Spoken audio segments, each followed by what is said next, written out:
And we are live. Hey, everybody, this is Roberto Blake, helping you create something awesome today. Welcome back to the channel. If you're watching this on the replay, you'll definitely want to check out the timestamps, links in the description, and all of the different things. Today, we're going to be talking about YouTube monetization updates. So we have new news on YouTube with regard to things like the profanity policy.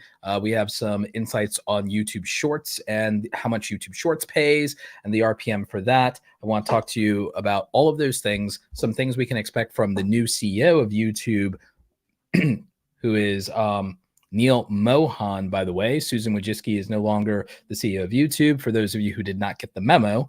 And we're also going to be talking about my own YouTube analytics and monetization as always. And we're going to also be covering what YouTube has paid me in ad revenue for my lifetime. So spoiler alert, we're actually going to have that and have that up on the screen here. So this is the lifetime monetization, no clickbait. See here in the first minute, we actually are delivering some kind of value. So boom, there you go. But we're also going to talk about how much YouTube pays me outside of YouTube. We're going to talk about RPM, CPM, different niche values. We're going to dive into those YouTube analytics. We're going to also talk about some really important things for you, because we're talking about monetization today. On our previous live stream deep dive, we went into a step-by-step on strategy, and today we're covering monetization. My plan is to walk you guys through the core four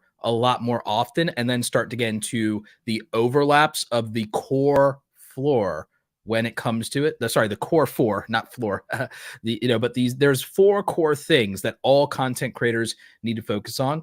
And so it's the value as it's represented to the viewer, the quality and experience that your audience and community has, your strategy that you're building, and your monetization models. So we're going to talk about those monetization models and how you can use that to your advantage so that you can make a lot more money and become a full-time content creator. For full-time content creators, we're going to help you optimize. And so we're going to be covering the monetization part of this. This is going to go beyond YouTube monetization, by the way.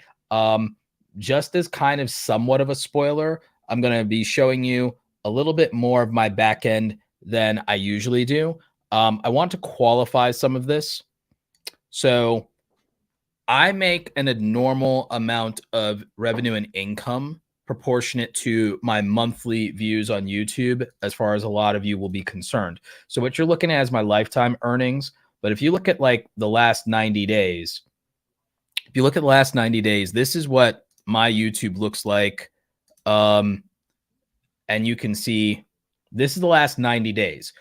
My goal is to normalize this on a monthly, and I'm going to tell you some of my monetization strategies around that. We are going to talk about these new YouTube updates as well. I'm going to pull that up in my browser here for you at some point during this live stream. We'll go deep into those.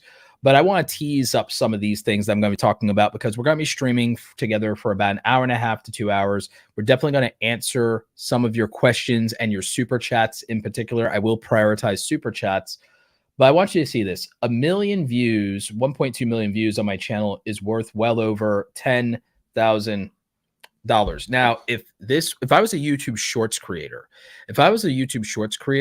then 1 million views would only be worth about $100 on my YouTube channel. So I want you to see that. 1 million views for me is worth 10 grand. But if I was a YouTube Shorts content creator prioritizing vertical video for my YouTube Shorts, even if it was growing my channel, most of the time that would probably only be worth about $100.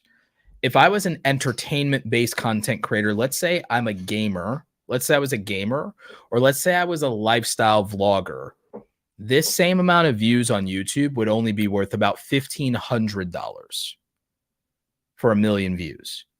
So that's a really big difference in revenue. And a lot of you, some of you are calling this out in the chat. Yes, that's a big difference in shorts versus long form, but it's also shorts versus long form, but it's also long form content versus each other in terms of the niche of content that you're doing.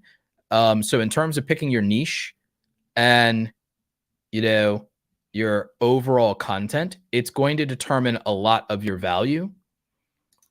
I just want to say thank you to Joni for picking up my book. That's going to be linked in the description down below, or at least I'm going to update the description so that anybody who wants to can actually go ahead and get my book, because that's always appreciated, of course. But yeah, what you need to know is that, so this is what I make when I get 1 million views. Now, I don't get 1 million views a month, but I do all right for myself. But I just want you, like, and for those of you who actually do make content, could some of you tell me how much money 1 million views is worth on your channel and what niche that's in, whether it's gaming, cooking, whatever? If you know what 1 million views is worth in your niche, go ahead and drop that in the comments, and I will post some of those comments here on the screen to help the viewers in the replay that are seeing this, and just tell us like what 1 million views is worth in your niche if you're making long form content, and tell us what niche you're in. And if you're a shorts content creator, tell us what niche you're in and how much you get for 1 million views as a shorts creator, and just tell us on the screen. I have some data on that, but I'm always looking to collect more. And if you're watching this in the replay, let us know that in the comment section of the video if you're watching the replay as well, for the replay viewers, so that we can use that and I can add it to my spreadsheet and I can add it to my chart, because I'm actually charting this. And if you follow me on Twitter at Roberto Blake, you can tell me that as well. So if you have 1 million views and you know how much 1 million views is worth in your channel, and it doesn't matter if it's in a month or if it's in a 90-day period, or even if it's in a year, if you're monetized and you know that number, drop that in the chat or drop it in the comment section. I'll try and pop some of them up on the screen. And I don't have my spreadsheet in front of me, so I can't tell you how much DIY renovation channel revenue will be because I don't have it in front of me. Armand, you get 500 per 100,000 views. Armand, what niche are you in that you're getting that? I would love to know.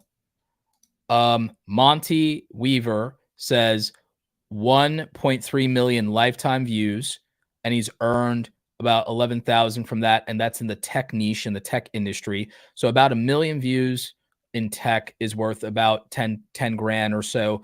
That's pretty much what I would expect. So Armand says that it's career advice and it's around government jobs. So that's why he gets 500 per 100,000 views. So that means you'd get about 5,000 for 1 million views, Armand. So that's good to know.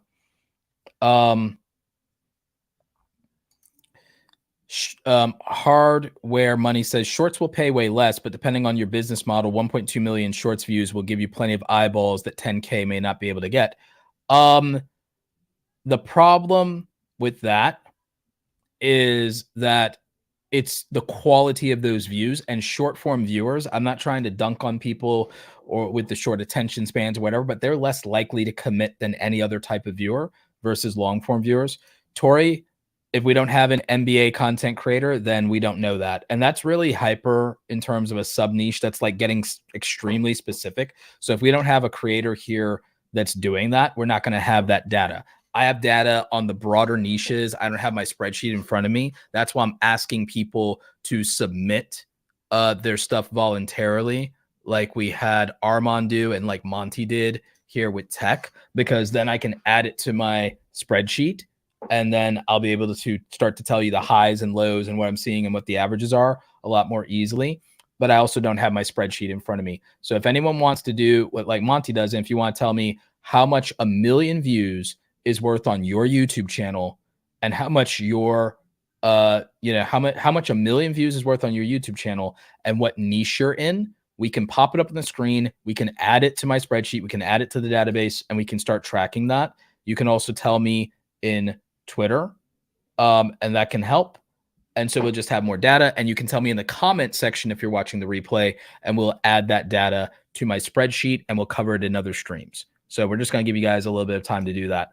But yeah, really good stuff. I think that for a lot of you, this number is surprising. I'm going to show you what the last like 28 days looks like, because that's more normal for y'all. And what y'all can see is that, like I've told you, 1% of views turns into subscribers for me. So, 400,000 views, almost 4K subscribers comes from that. And for me, for every 100,000 views, I get basically $1,000 in ad revenue. And so that's how it works out for me. We've got some more data here. Two Chicks with a Side Hustle YouTube. They do the work from home niche, so they do business content. 600,000 views is worth $8,500 for them. So they get almost $10,000 from about 700,000 views or so. So 1 million views for them would be like maybe closer to 12,000, 14,000. Sam says she gets about 7K per million views. Sam, what is your niche? And she says RPM varies a bit per topic. What niche is that? I would love to know what niche that is, because I think this data is really interesting.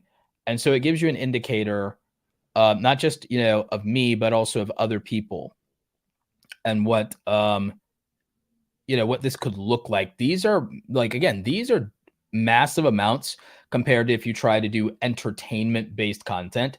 And I keep telling you guys, that's part of why you also can't necessarily judge like how much money content creators make just by looking at their views. Just by looking at their views, you won't really know like specific things about how much money they make, because it would shock a lot of you. And I think this is shocking for quite a few of you, to see these numbers and to see how this works out for people.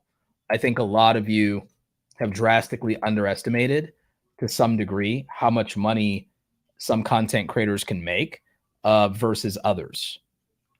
Sewing Report says in the sewing niche, CPM of about $18. So that's pretty big. Samdi says she's in the psychology niche covering autism and ADHD. And again, Samdi says that on her content, for 1 million views, it's about 7K euro. So 7K euro is about 8,500 US, if I'm not mistaken. Joni says for belly dance, she's got just under 1 million views, but the lifetime revenue is about 1,000 in ad revenue. So that's interesting. So yeah, these are some really interesting amounts. And that's not with brand deals and extras. That's just YouTube ad revenue. Cut to the Chase TV says the hip hop sector pays scraps compared to the other niches. I just found that out by watching the stream. Yeah, a lot of you probably are shocked.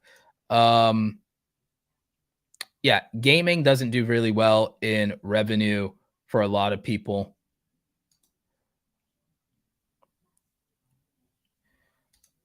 Channel NEM says 1 million views on my channel would be about 55 euro by my entertainment channel. Is that you doing YouTube Shorts, Channel NEM? I think that you're doing YouTube Shorts if the revenue is that low for 1 million views. For 1 million views on YouTube Shorts, from what I'm seeing, people are making somewhere between $60 to $150 on YouTube Shorts for 1 million views, is what I'm seeing from a lot of people. KMH Family says it's a lifestyle vlog, and this month with 624,000 views, they say they've made 7,500 in ad revenue in the last 28 days, and that's for lifestyle vlogging. So as you all can see, your mileage will vary when it comes to monetization. And again, unless a cooking channel tells us their data, I don't have my data in front of me, so I can't tell you what a cooking channel makes. But this is, so again, this is why it's great to collect data from people in different niches. Your driver, Mike, he covers side hustles. He makes 20K a month for 1 million views approximately, talking about the money-making online niche with different side hustles. So that is powerful information and powerful data. Thank you for sharing that, by the way. And so this just goes to show all of you, and I hope you're taking this to heart. This just shows all of you like how choosing your audience and choosing your niche has a direct impact on your YouTube monetization. and how different types of channels, different niches, different audiences are valued differently by advertisers and brands, and how the number can increase or decline exponentially just based on the niche alone. Gardening with Bear Brown says that his CPM is $9 to $10, but started at $14. Yeah, there's been a drop off in ad revenue for most people. I don't know if a lot of you realize this, but ad revenue this year compared to first quarter, even for last year, I know everyone wants to talk about January slump and how advertisers pay less in January, but we're in March now and the slump hasn't ended. There's kind of a little bit of a general global recession happening, especially in the United States, where a lot of the advertising dollars are concentrated. So YouTube ad revenue has dropped off a cliff for live creators by 30 to 40% of what it normally would be. So that's actually a big deal. It's not that YouTube Shorts tanked ad revenue for regular videos. It's just that there's a global recession that has drastically dropped creator ad revenue by 30 to 40%. Even I'm seeing that because my RPM is normally $15 and it's like 10 now, which is still great compared to most niches in YouTube. Most niches, the RPM is between $1 to $5 if people are very, very fortunate. My RPM, what I get to make per 1,000 views, it's like $10 right now, but it's usually it hovers between $12 and $18 for me, and it's drastically dropped, and that's for a lot of different niches in YouTube. So that's the thing.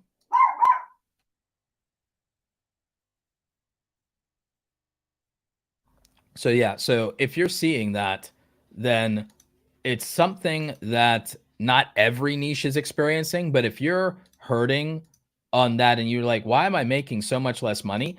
You're not alone. That's just how it is right now. But I attribute that to advertisers pulling back and an overall global recession. And so there is also an issue with sponsors pulling back as well. And so that's been affecting a lot of content creators. That's also why it's important to really build out your monetization strategy and build a monetization model that doesn't entirely rely on just ad revenue and sponsorship. So that becomes really important. What I will say is going off my analytics and even going off of like, what did I make for the year of 2022, let's say, in revealing my thing. So in terms of YouTube related revenue, you can see that last year, I barely uploaded last year, by the way, compared to what I would normally do, right? Compared to what I would normally do. Because last year I didn't do a lot in views, but I made like 30K in YouTube revenue as a result of that. But if I go back to when, let's go back to when I used to upload a lot more frequently, because when I used to upload 150 videos a year, the ad revenue is not going to drastically change, but you're going to see the difference in views and you're going to see how my content was valued differently. So in 2018, when I was doing 6 million views a year and growing almost 100,000 subscribers a year, I made roughly the same amount of money, even though I was getting almost 3 times as many views. So my revenue per view increased drastically between 2018 and now, even though the last 3 years of the pandemic, because I was depressed, I barely uploaded. I uploaded more in all of 2018. Like 2018, I uploaded more consistently than I did the entire pandemic. The entire pandemic for 3 years, I uploaded more content in 2018 than I have in the last 3 years, just so you know. And that's a big difference in growth in subscribership, sure, of when I was doing like 100K subs a year back then. I think I even did well in 2019, to be honest with you. I think I didn't do too bad. In 2019, my biggest problem was that I had to move. And so there was like a couple of months where I couldn't even like upload that much because I had to move, but I still did really good on that. In 20, oops, that's I made the year wrong. I made because I have to add that. So sorry about that. So in 2019, I uploaded a lot, but I also had a break where I had to move. So it's like when 2020 happened and the pandemic hit, that's where I kind of fell off a little bit.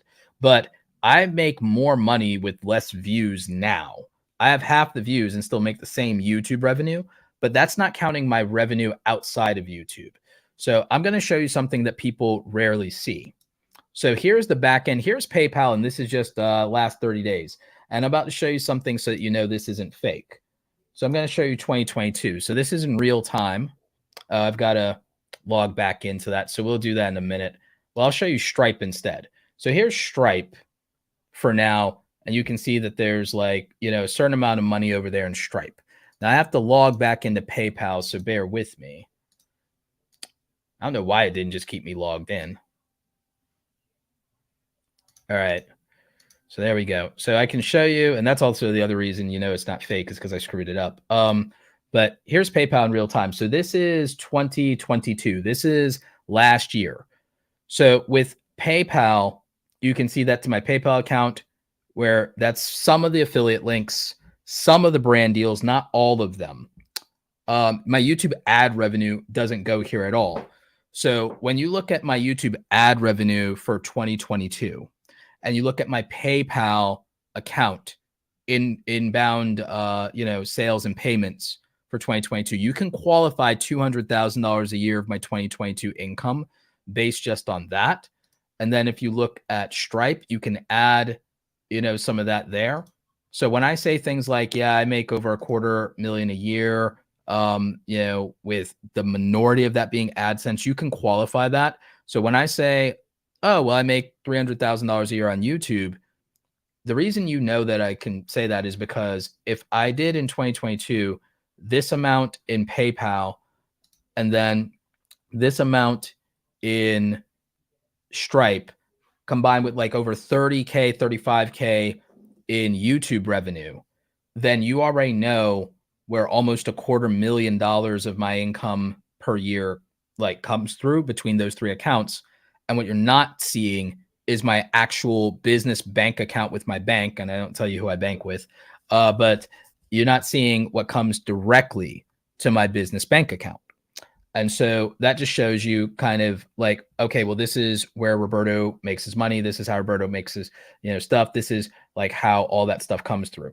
And then with Stripe, what I like is you get a lot of really, really good data with Stripe, on the business backend in terms of analytics. You get to learn a lot about your customer. It's like actually really convenient. You can incorporate your business through Stripe as well. So like that's actually something that's really cool. And you can see things like average spend per customer, just all kinds of things. So churn, if you do a subscription program of some kind. So like Stripe is extraordinarily good for a creator's back end of their business.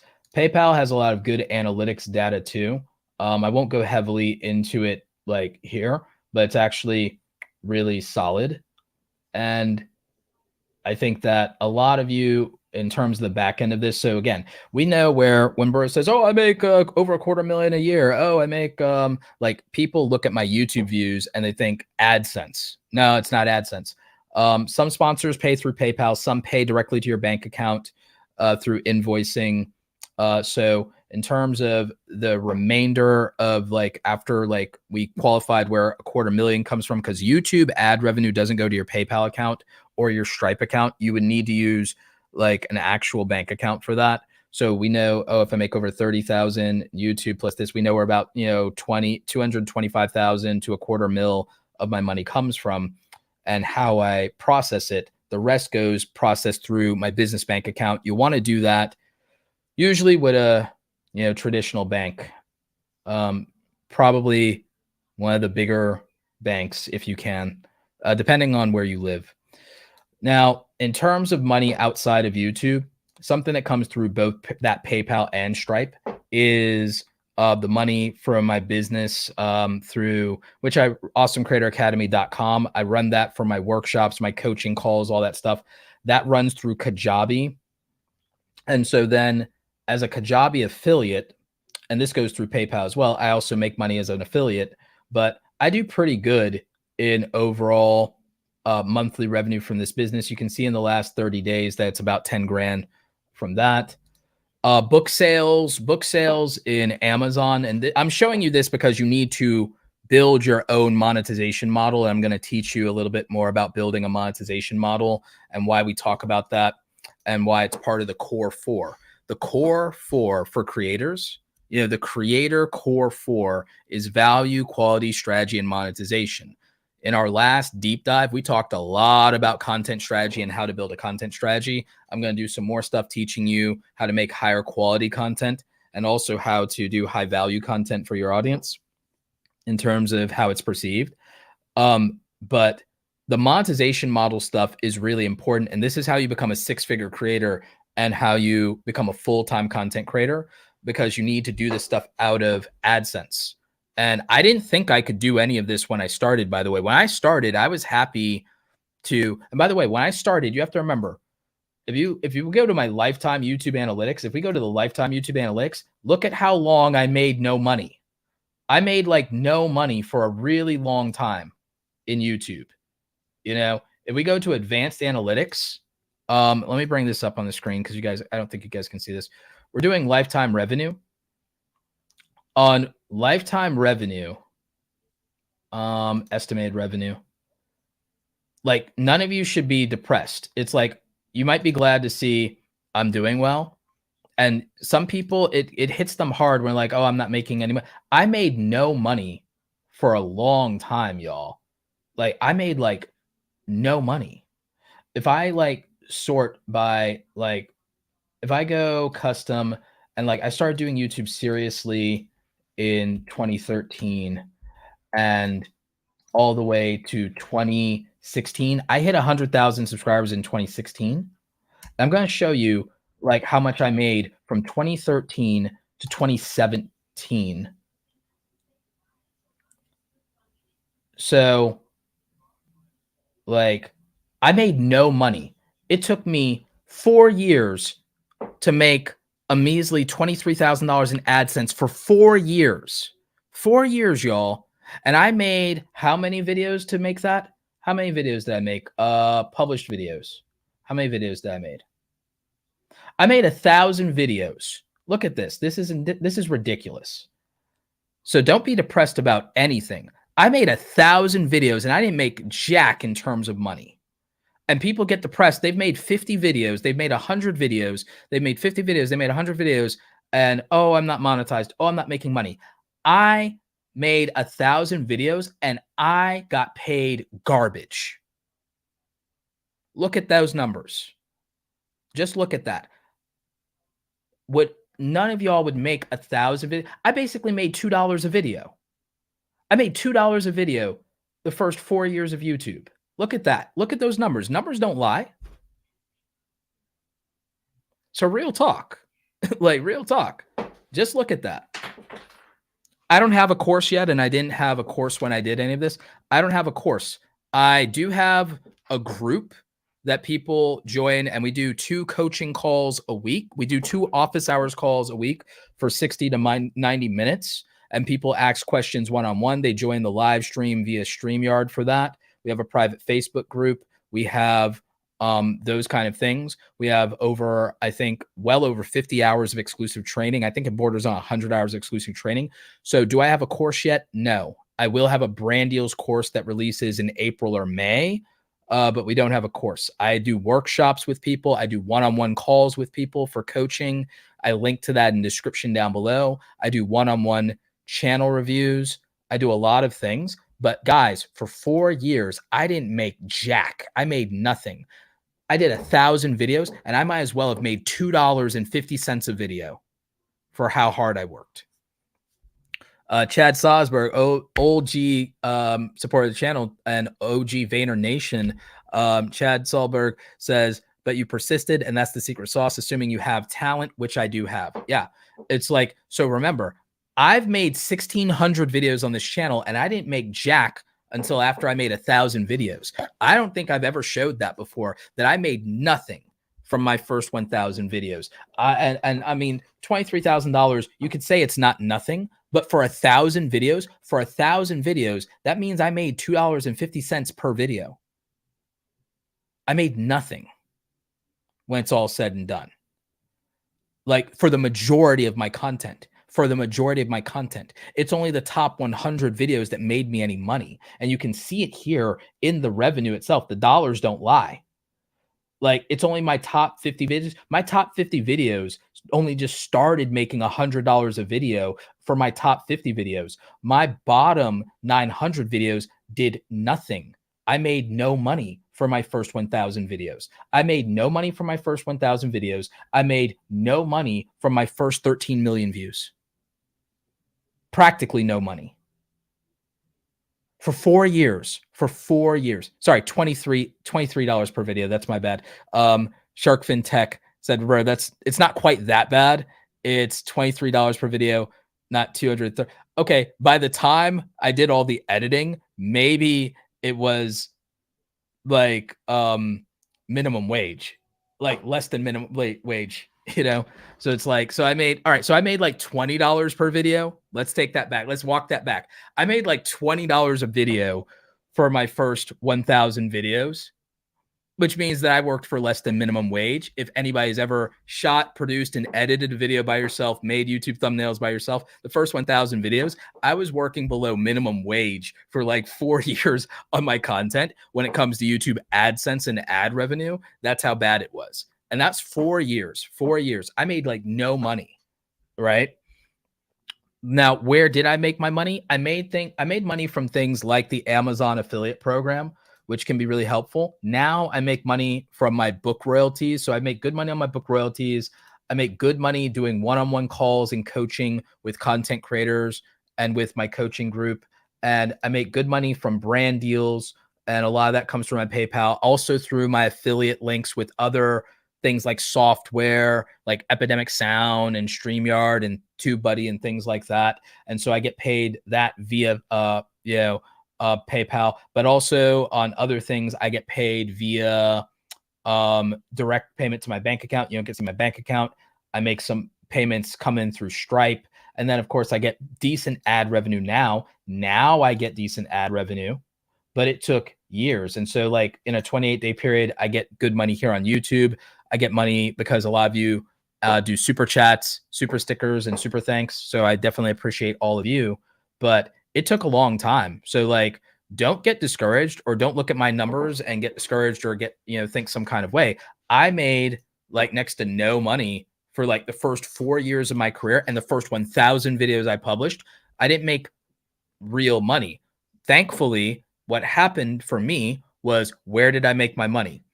I made my money with the Amazon influencer program. So that's how most people start making money through affiliate links, is with the Amazon influencer program.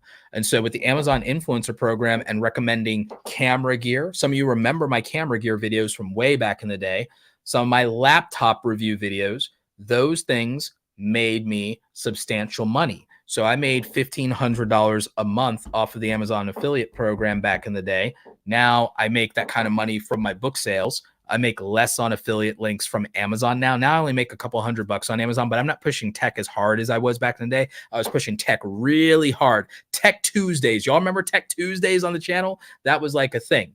So like, that's what really made a difference for me.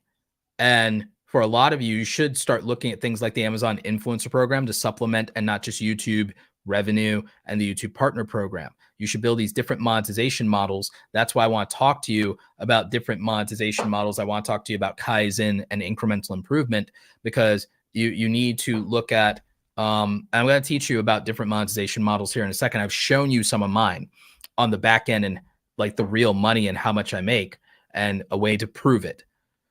And we're going to definitely talk about the YouTube policy updates, because I know a lot of you care about that. But what I'm saying is, there's more than one way to skin a cat. There's all these ways that content creators make money, and all you hear about is brand deals and YouTube AdSense, and then obviously super chats and donations.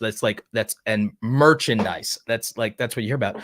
But there's a lot of ways to do this, and even building long-term partnerships with brands. was something that I didn't start making a good chunk of money from. I do over 100,000 in brand deals a year, and I didn't make that kind of money until I started doing really good brand partnerships. And speaking of those brand partnerships, let's shout out my sponsors. Let's shout out StreamYard. I'm rocking the merch. Let's shout out StreamYard. This is how I'm live streaming to YouTube, live, Twitch, Twitter, LinkedIn Live, and Facebook all at the same time. I'm streaming to 5 places. And by the way, streaming to 5 places once has not hurt my YouTube views. Have you seen the live stream replay views? The live streams are crushing it on my channel. And I'll show you that here in a second. I'll just go to the live stream tab here in a second. Live streams do very well in YouTube, and simulcasting for my live streams has not negatively impacted the channel in any way. Quite to the contrary.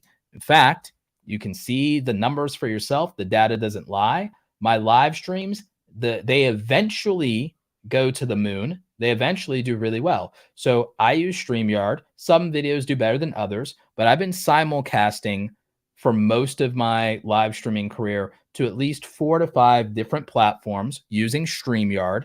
And you can see it hasn't hurt my views in any way. So if you're worried about, oh, live streaming to multiple platforms is going to steal views from YouTube, it's not. And so if you want the tool that I use, it's StreamYard. It's linked in the description down below.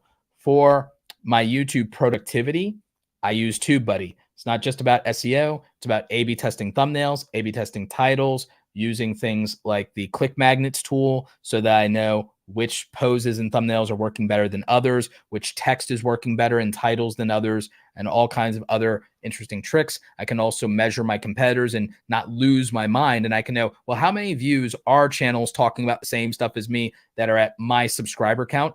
What are they getting? I can look at that, analyze my competitors, do all kinds of things, not lose my mind. And so TubeBuddy helps me do that. So you can check them out. They should be linked in the description below. You can either get a free version of that or one of their paid plans. So thank you to my sponsors, and thank you to my sponsors for also letting me make whatever the heck I want. See, that's good sponsor relationships, is when they let you make whatever you want. Cooking History says, this is a good question. Why do you think you didn't make money on your first 1,000 videos? Were they bad videos? Not really, because my first 1,000 videos got me to 100,000 subscribers, so they couldn't have been that bad. Do they meet the standards I have today? No, they don't meet the standards I have today. So I can say my first 100 videos were absolute crap. Maybe my first 1,000 videos by my standards today weren't very good, but they were good enough to get me to 100,000 subscribers, get me 13 million views, and they helped me make money outside of YouTube, which is very important. They also helped jumpstart my public speaking career. So to be fair to younger Roberto, to be fair to Roberto who was on his grind, to be fair to beginner Roberto, my first 1,000 videos, I wouldn't be where I am without them. They didn't make me as much money, but I wouldn't be where I am without them. So were they bad videos? Well, by measuring the results, no. By measuring my standards of quality and value today, they don't hold up to my current standards of quality and value today. But am I older and wiser than I was for my first 1,000 videos from 2013 to 2017? Has the last 6 years and 600 videos made me think differently, aged me, provided wisdom? Absolutely. So I would say the difference between my first 1,000 videos and the next 600 after that is experience and wisdom has an exponential increase in income. I would say the experience and wisdom can increase your income dramatically. And that's why my most recent 600 videos were worth exponentially more than my first 1,000 videos. And it's why I would say that while my first 1,000 videos earned me almost none of my YouTube revenue, like if we look at the lifetime revenue of my channel, which is really interesting, if my first 1,000 videos only made me 10% of my overall channel income or less, that means something. That tells you that if my first 13 million views, oh wow, I didn't realize I'm at almost 40 million views actually. If my first 13 million views, which is like 1/3 of all the views I've ever gotten, right, was worth not even 10% of the overall AdSense or YouTube partner revenue that I ever made, then what that means is that the earlier part of your career is just not as valuable as the latter part of your career. That's all that really means, is that the first 2/3 of my career weren't as valuable as the last third. So that's how I look at it. I would look at that and say, okay, or even the first third of my career isn't as valuable as the second or the third third, the final third of my career, right? That's all I would like look at it as and evaluate it, is that the beginning has very little bearing on the end outside of the habits and trajectory it set and the fact that you need to get started. You need to get started. Think about it like this. If you're like me, I'm turning 39 this year. I'm turning 39 this year. So if I look at ages 0 through 13, what had more value? It was necessary to go through ages 0 through 13. I created none of the value for my life long term in ages 0 through 13. I didn't even create most of the value for my life in ages 13 through 26. I didn't create most of the value or most of my overall income or net worth until I was 30. I didn't really have any money, and make the most impact on my life until I turned 30. Now, I would say everything that happened before 30 was necessary and part of the process to get there. You know, I didn't start doing YouTube seriously until I was like, what, 28, 29. So it's been like, because it was 2013, summer of 2013. So I'm coming up on a 10-year anniversary of taking this seriously. I don't expect the first 3 or 4 years to have been that meaningful outside of gaining experience. I don't think that they would have created as much value. And ironically, during the last 3 years of the pandemic, where I uploaded the least, I made the most money, because the effort to value ratio of the last 3 years, because of all the wisdom and because of the reputational value, built me up. So that's what I would say. And the data supports that as well. That's not just how I feel about it. That's how what the data supports and proves out too. So like, I think a lot of people, it hurts their feelings to go through the first like 4 or 5 years of their career, kind of like college, except for college is kind of fun for a lot of people and they have a really good time and they really enjoy it. But with a YouTube career, those first 4 to 5 years is just not fun. Like, for most people, it's not that fun when you spend 4 to 5 years doing YouTube and you're broke. But I equate it to the first 4 to 5 years of college when you're an absolute brokey, when you're absolutely destitute, the first 4 to 5 years of college, unless your parents had money. Like, when you're like dead broke and you're like in ramen life, those first 4 or 5 college years, or even the first 3 years of your career, when you're not making good salary, when you take that first deal, you get a crap salary, you negotiate poorly, and then in 3 years, when you skip companies, or if you got in 2 or 3 raises and promotions along the way, then you start making good money. It's like, a lot of times life doesn't get good until you're 8 to 10 years into any career, and YouTube is no different. YouTube's no different just because a handful of people blew up overnight. Like, a lot of you base your entire belief of how YouTube works off of the top 0.1% of creators. So like, Misty Girl 42 says, hasn't your target audience changed from back then? Now it's aspiring content creators in a booming market. To be honest with you, if I had stayed in tech and tech around content and creation, and because the trajectory of my early content is not dissimilar from my friend Sarah Dici. So if I had just made content like I was making way back in the day and stuck to it, I'll be honest with you, and not change my audience and my niche, I'd actually be at 1 million subscribers, and I theoretically would make more money because I could do a lot of the topics I'm still doing now. But if I had had more of an emphasis on tech, not missed a week of uploads, and I would be doing more stuff with laptop brands, Samsung, probably HP and Dell. So they pay really good on brand deals. Because most of what I do when I talk to content creators, if I stuck with doing more of what I used to do, I could make content that's much more similar to my friend Sarah Dici, and I'd be at 1 million subs, and I'd be making probably 700K a year overall, probably 200,000 in AdSense a year.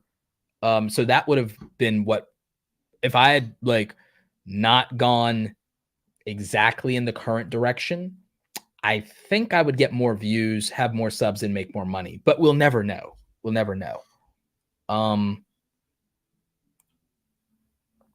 So yeah. Brockton Magnet Fisher says, why does YouTube allow content creators to buy views and subs? The overwhelming majority of content creators don't buy views and subs, and it doesn't work. And it's against YouTube's terms of service.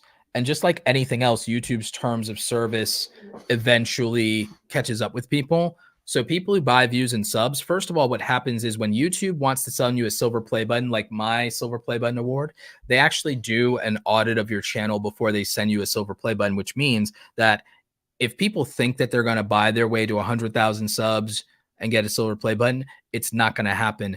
And also when they approve or disapprove you for monetization, you don't get approved for YouTube monetization and earn ad revenue if you're doing view botting and sub botting. So YouTube does audit tools, and I've seen the audit tools for those things.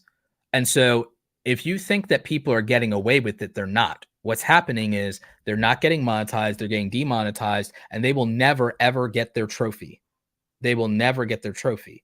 Now, if what you're talking about is the Google ad campaign to boost views, that exists for advertisers, or if creators are selling a product, like if a creator releases a book, like, you know, like I have my book, I could run ads to promote my book. So there are ads on YouTube. You'd be an advertiser, just like the advertisers that pay us ad revenue. So you could do that. And that's within, like, ads are within terms of service, but ads aren't buying views and buying subscribers. First of all, almost nobody subscribes to a YouTube channel because of an ad-based boosted, view thing. So that doesn't actually work. Just like Andrew Can is saying, YouTube's terms of service don't allow that. As for people that like, small YouTubers are obsessed. Small YouTubers are obsessed with people cheating and buying views and buying subs, and they think everyone does it when they usually can't prove it. What I'm telling you is there's some people who do that legitimately. There's some scams out there, and some people do that. But what happens is when it's time for them to get approved for YouTube monetization, again, to the YouTube Partner Program, they don't get approved for the YouTube Partner Program.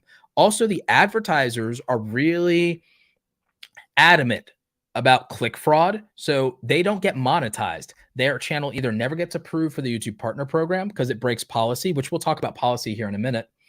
And they also, in addition to not getting approved for the YouTube Partner Program, they also, if they got through that, if they ever get to a play button, they will not receive their YouTube play button. YouTube gets to audit channels and decide whether somebody has violated or broken the terms of service or the community guidelines or the advertiser guidelines, and they will deny a YouTuber their silver play button. So, like, if anyone ever wants one of these silver play button trophies that's behind me, you can't break the terms of service. When they audit your channel, they will audit your channel. They will determine if you have cheated, bought views, bought bots, whatever it is, and they won't give you your play button. And by the way, some of you are saying that some people get approved. What percentage of all the damn channels do you think get by on that? And do you think that because, like, they did that, Do you think that they make real money when they fake it? Or do you think that maybe, just maybe, that the biggest ad platform in the world, the biggest video platform in the world, probably isn't rewarding these scumbags too well, and that at best they're getting pennies, and that usually you don't think that they get shut down? Channels get shut down and cry about it on Twitter every freaking day. Why do you think happens? People get their channel demonetized and get their channel monetization taken away even if they get approved every day. Real content creators get demonetized every damn day. Real content creators get kicked out of the partner program and have to reapply on technicalities every damn day, and they tweet about it. So for small YouTubers, get over it. There's like not some cabal of people getting away with cheating and buying views and subscribers. And a lot of you are secretly, and I don't think this is Brock, by the way, I don't think this is you, Brock. A lot of people secretly are wanting to know that some people get away with it so that they can have permission to say, well, if everyone's cheating, I'm going to cheat too, instead of just doing the damn work. Sorry to be blunt about it, but that's what's really happening. Most people don't get away with stuff. I know that it's really fun to watch videos and see that sometimes there are some scumbags that get away with stuff and then see them get their comeuppings eventually. But even when you're seeing all these big scumbags get taken down, doesn't it kind of prove to you that most people don't get away with stuff? Even people with like tons of money, tons of resources, tons of fame, you still see them go down in flames. So what makes you think that so many people are getting away with stuff? It's the far minority of people. And I'll be real with you. It has nothing to do with you. I don't sit up at night worrying about whether people are getting away with it. I just don't. I focus on my audience. I focus on my viewers. I focus on my community. I focus on my money, because if I didn't do those things, I would be broke. I focus on the things that I can control. So what do I focus on? I focus on how do I create value for my viewers in terms of topic, title, thumbnail, timing, trend. How do I create value for my viewers? How do I make my content higher quality? Do I buy more camera gear or not buy more camera gear? Do I spend more time editing the video or do I not spend more time in the video? Strategy. Am I going to upload today? Am I going to stream today? Am I finally going to cave in and make 100 YouTube shorts? What am I going to do? How am I going to get my money up? How am I going to get brand deals? How am I going to push affiliate links? How am I going to encourage super chats? How am I going to get people to my membership website? How am I going to get one-on-one coaching clients? How am I going to get paid speaking engagements? How am I going to get more book sales? How am I going to get my money up? I focus on 4 core things that I can control. And I don't worry about what the hell anybody else is doing outside of my clients and outside of my students and outside of my community and outside of my people. I don't. I worry about what I control. I worry about the people in my network, and I don't worry about some imaginary hypothetical scumbag that's cheating somewhere, because I either trust God in the universe or I trust the algorithms of the Matrix and Skynet to do their due diligence and to not get screwed out of their money. Like, that's what if I believe nothing else, what I believe is that I believe the richest, most powerful, influential platform in the world, with the biggest advertising network in the world, working with the most profitable companies in the world, what I believe, if nothing else, is that these people are rich and powerful enough to not be cheated out of most of their money. And that when they find people cheating them out of most of their money, I believe that these rich, powerful global entities and virtual governments will come down with the fury of 1,000 suns and smite anyone who tries to get a single freaking shilling out of them. That's what, if I believe nothing else, I believe the masters of the universe, like if I believe nothing else in this life, I will tell you, the cynical philosophy of Roberto is this. If I believe nothing else in this life, I believe that the masters of the universe will make sure that anyone who tries to cheat them out of a single copper coin, out of a single freaking shilling, will come and they will get their pound of flesh and then some. If I believe nothing else, I believe that to be true. Will eventually 1 or 2 people squeak by the eye of Sauron and not be smited? Sure. And guess what? I don't care. It has nothing to do with me. It has nothing to do with me. The time that I take to worry about it, I'm not running my money up. The time that I worry about it, I'm not getting new subscribers. The time that I worry about it, I'm not researching a topic for the next video. I don't care. And if you care that much, all that's happening is you're wasting your damn time not getting your subscribers up, not getting your views up, not getting your retention rates up, and not getting your money up. Stop caring. Stop giving a damn. It's not an issue we need to worry about. Let YouTube and the masters of the universe worry about somebody cheating YouTube ad revenue and monetization. If you find someone's openly selling subs, sure, report them, call them out. I don't have a problem with that. Make a damn video about it. I don't care if you catch them and you can prove that and you have empirical evidence, go for it. But to be honest, I just don't bother and I cannot care. I could not care less.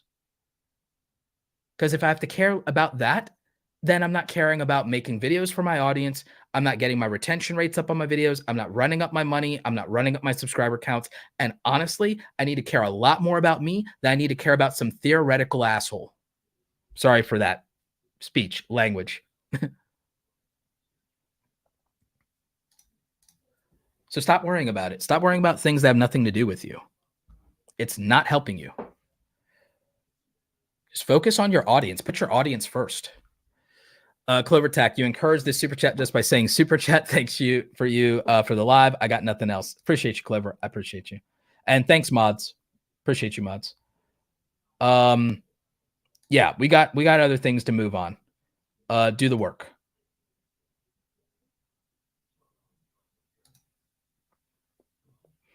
No, it doesn't. It's bullshit.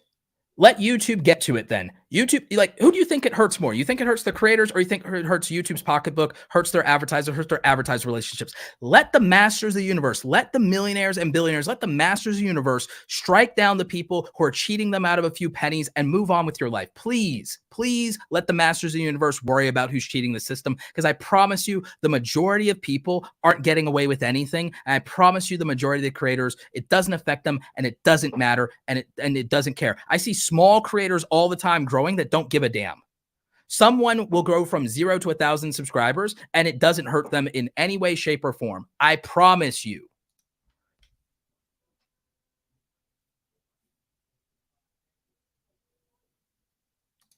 Oh, we've got Renee Ritchie, the YouTube creator liaison here, saying Roberto keeping it 100. Yeah, because I'm keeping it a buck 100 with you. I'm keeping a buck 100 with you. I'm not more worried about people cheating the YouTube system than I am worried about people, like, to be real with you, there's probably people like literally embezzling hundreds of millions of dollars as we speak right now. And that probably affects everyone here a lot more than some people cheating the YouTube system. And the thing is, you won't notice it in your life. I promise you, you won't notice. It probably does impact you to some degree that there are people embezzling millions, hundreds of millions of dollars somewhere. It probably affects you. It probably affects you that there's billions, hundreds of billions of dollars of corruption right now happening in real time just this week somewhere in the world. It probably somehow trickles down to affecting you. I doubt you will notice it. So I promise you that as a content creator, you're not really being impacted by the few people cheating the YouTube system for a few copper coins compared to the mass global conspiracies of people that are embezzling hundreds of millions of dollars. I promise you there are things that are much more impactful to your life that you don't notice happening every single day. I promise you.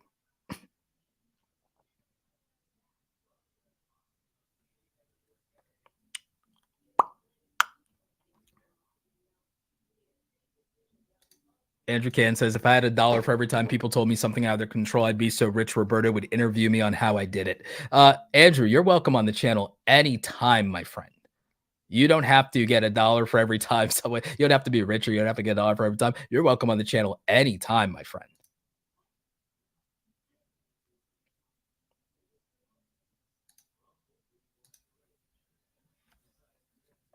So yeah, we got a super chat here.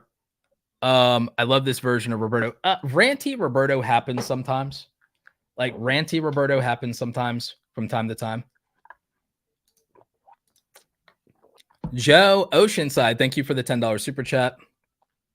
I need to rant less though. I'll lose my voice. But yeah, like I said, the reason that I don't worry about things is because it's also not inherently that I trust the systems themselves per se, as much as I trust that the profit motive incentivizes the systems to act in their own best interest. So what I'm saying is I trust YouTube and Google to act in their own best interest, and because corporations act in their own best interest.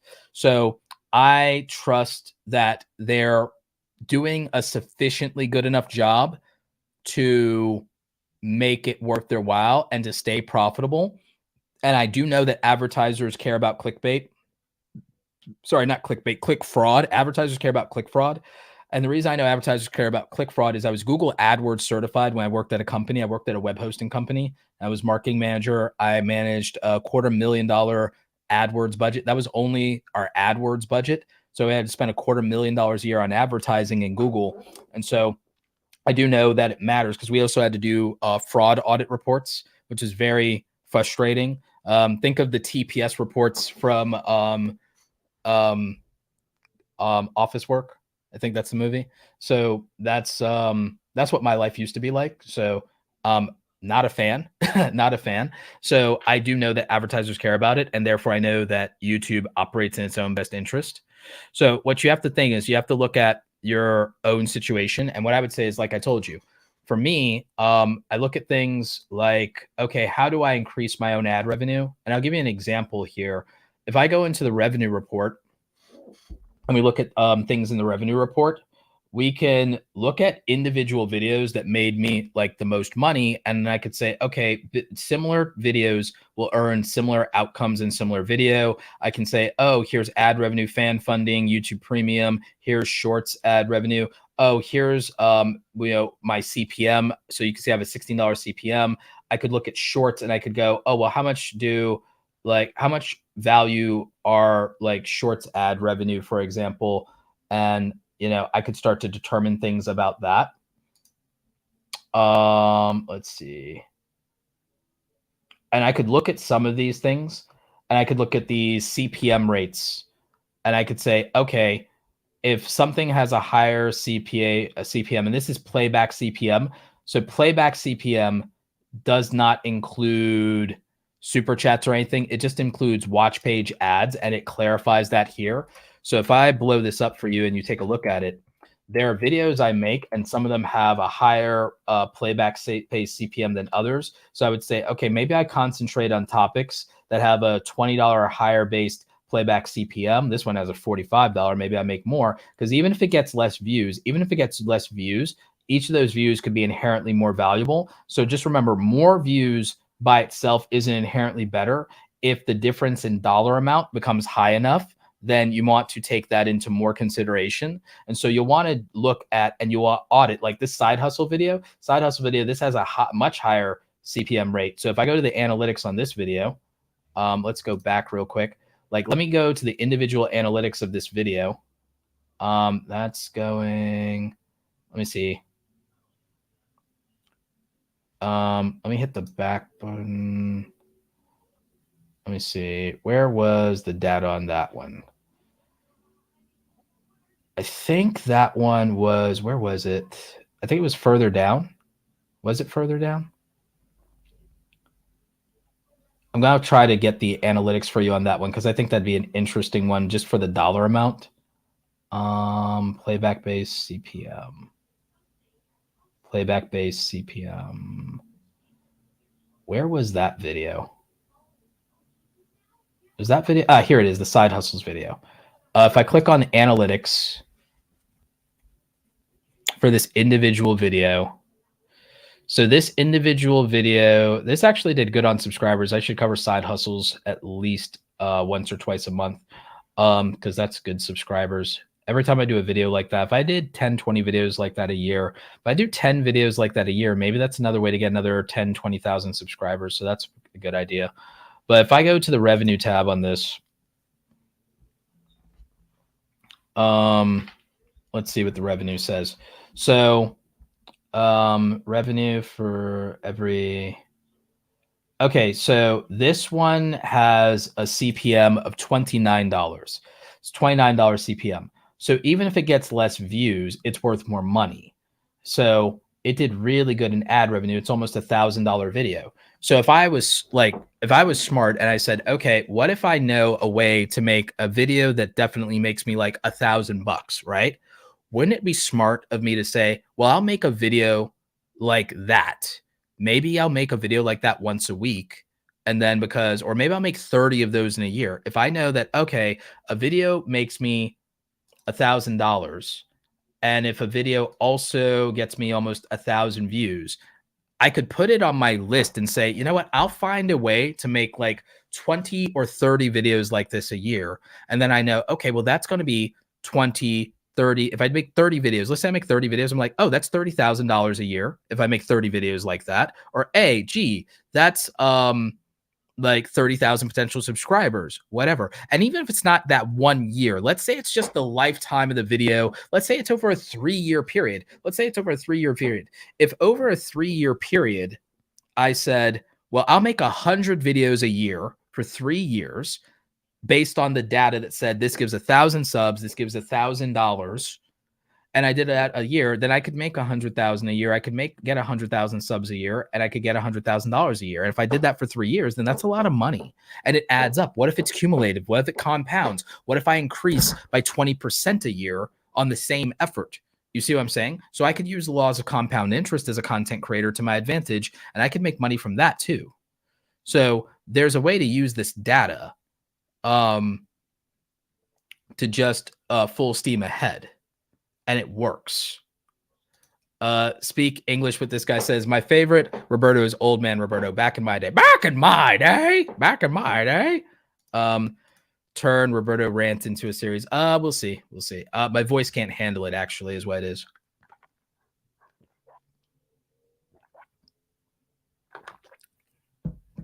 I'm doing well, thank you, aside from just needing to not strain my voice.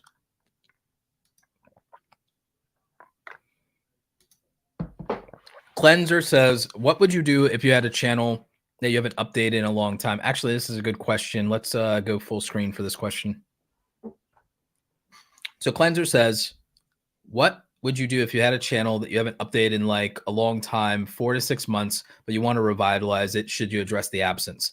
So the thing is, if you want to address the absence, I would do it in the community tab, not in a video. If you have access to YouTube stories, I would do that as well. But not in a video. I wouldn't address the absence in a video because most of the people who will see the video probably are new people who have no idea who you are. So they just want to get into the value. They don't care about the past or any of that stuff because it's their first time. So what I would say is that if you haven't uploaded in a long time, first of all, you can revive an old channel from the dead like that. One of my clients, Tim Black, he actually revived a YouTube channel that he hadn't uploaded to for over a year. And the reason he hadn't uploaded in a year is he had a real estate business channel, and it did something with real estate and investment. And in Canada, there was some like law or legislation passed that said that even if you disclose it, even if you do your financials, you can't do these things on social media, whatever. So he's like, okay, fine, I'm going to retire, because he's an older gentleman. Like, he's like, you know what? I have a lot of money. I'm going to retire. And I'm going to be a full-time content creator, and I'm going to shutter my other business. I'm going to get a non-regulated business with all this money that I'm going to start to do that, and I'm going to be a full-time content creator. So he had to take a year off. He had to take a year off to like shutter his business in Canada, build up a business in a different industry. And because of government regulations, he had to suspend his YouTube channel. He got demonetized from the YouTube Partner Program. And then what he did was he came back after 12 months of not uploading, immediately started getting more views than he had the year before. He only addressed the absence in his community tab, got remonetized within 2 weeks by reapplying after hitting the requirements again from that, because he still had his subs, mind you. And he got, he re-qualified for the partner program, because you can't stop uploading for 6 months or they kick you out of the partner program. So that's another thing you need to know about policy. I'm going to do in like the next 5-10 minutes. In about a couple of minutes, remind me, and then I'm going to do YouTube policy stuff deep dive in about 10 minutes. So just remind me, guys, kind of set a timer for that. Because we also have to finish this stream by 5:30 because I have coaching at 6. But yeah, so after a year, his channel started getting more views. He got back into the YouTube Partner Program, started getting subscribers again. he didn't address the absence at all outside of just using the YouTube community tab. So I would say for things like that, just use the YouTube community tab and that'll help you.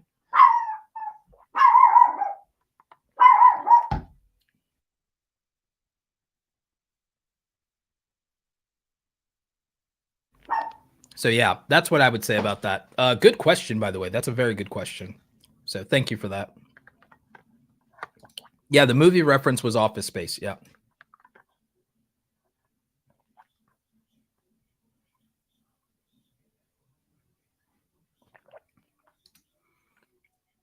If anybody has bought views or subscribers, I would say you probably should consider starting a channel over and go legit. There is no reason to buy views. There's no reason to buy subscribers. It doesn't help you. It's like eating empty calories or taking steroids. It long term, it's bad for you. And it undermines the actual work that you do that is legitimate. Not to mention, if people like find out that like it comes back to haunt you and they like, you know, call you out for it or whatever. I know that a lot of big YouTubers have come out and says, oh yeah, I did that when I was a small YouTuber, blah, blah, blah. And then I went straight legit. It's like, stop doing that. The only reason people really do it is out of insecurity, I think, because they're like, well, if I have views and subscribers, people will believe that my channel is worth it and worthy. It's like, stop it. Just focus on making good content. But more importantly, you need to make better titles and thumbnails. We'll talk about this in a stream, maybe next week. It depends on timing. There's a couple of days where I'm out of town. We might double down on streams. Maybe we'll do another stream specifically, let's say probably this weekend or before the end of the week, like Friday or something. Friday, Saturday, or Sunday, we might do an extra stream because I'm going to be out of town for a couple of days. So we need to double up on some content while I'm out of town, because I'm out of town from the 28th through the 1st, I think. 28th, 29th, 30th, 31st. Yeah, I'm out of town for a couple of days. I'm going to something in San Diego for a couple of days. So we'll do another stream. But what I will tell you is this. You want to never break the YouTube terms of service. You always want to be in compliance with the YouTube terms of service. You want to make sure you're always following policy guidelines. You want to stay up to date on policy guidelines. And you want to do the obvious stuff. Like, don't take shortcuts. Don't try to validate yourself by taking shortcuts or cheating, because all you're answering is like insecurity you have because you're looking for validation and views. You need to just care about the thing that you're making, care about the audience you're making it for. It's hard work, but I already told you, I showed you the data. I showed you what my first 4 years, I didn't make any money. I got some views, sure, but my first 4 years, I didn't make any money, not from ad revenue anyway, not from the YouTube partner program. I made like $23 a video basically. So when it's all said and done, for the first 1,000 videos of my career, I made almost like no money for the first 1,000 videos of my career. And you can see that in the lifetime analytics that I posted, right? So just don't worry about it. Like, plenty of people grow a channel and they didn't get like a bunch of subs or views that immediately validate them. And there's more options and opportunities to grow channels than ever. YouTube Shorts is a thing now. So just be patient and just do the work. Most people don't get anywhere for their first 100 videos. On average, it takes like 500 uploads. In fact, I can show you guys something. I did a case study with TubeBuddy, who's also a sponsor channel. I want you to see how many uploads it generally takes to succeed on YouTube. So just look at these numbers. Just look at that. That's what it normally takes.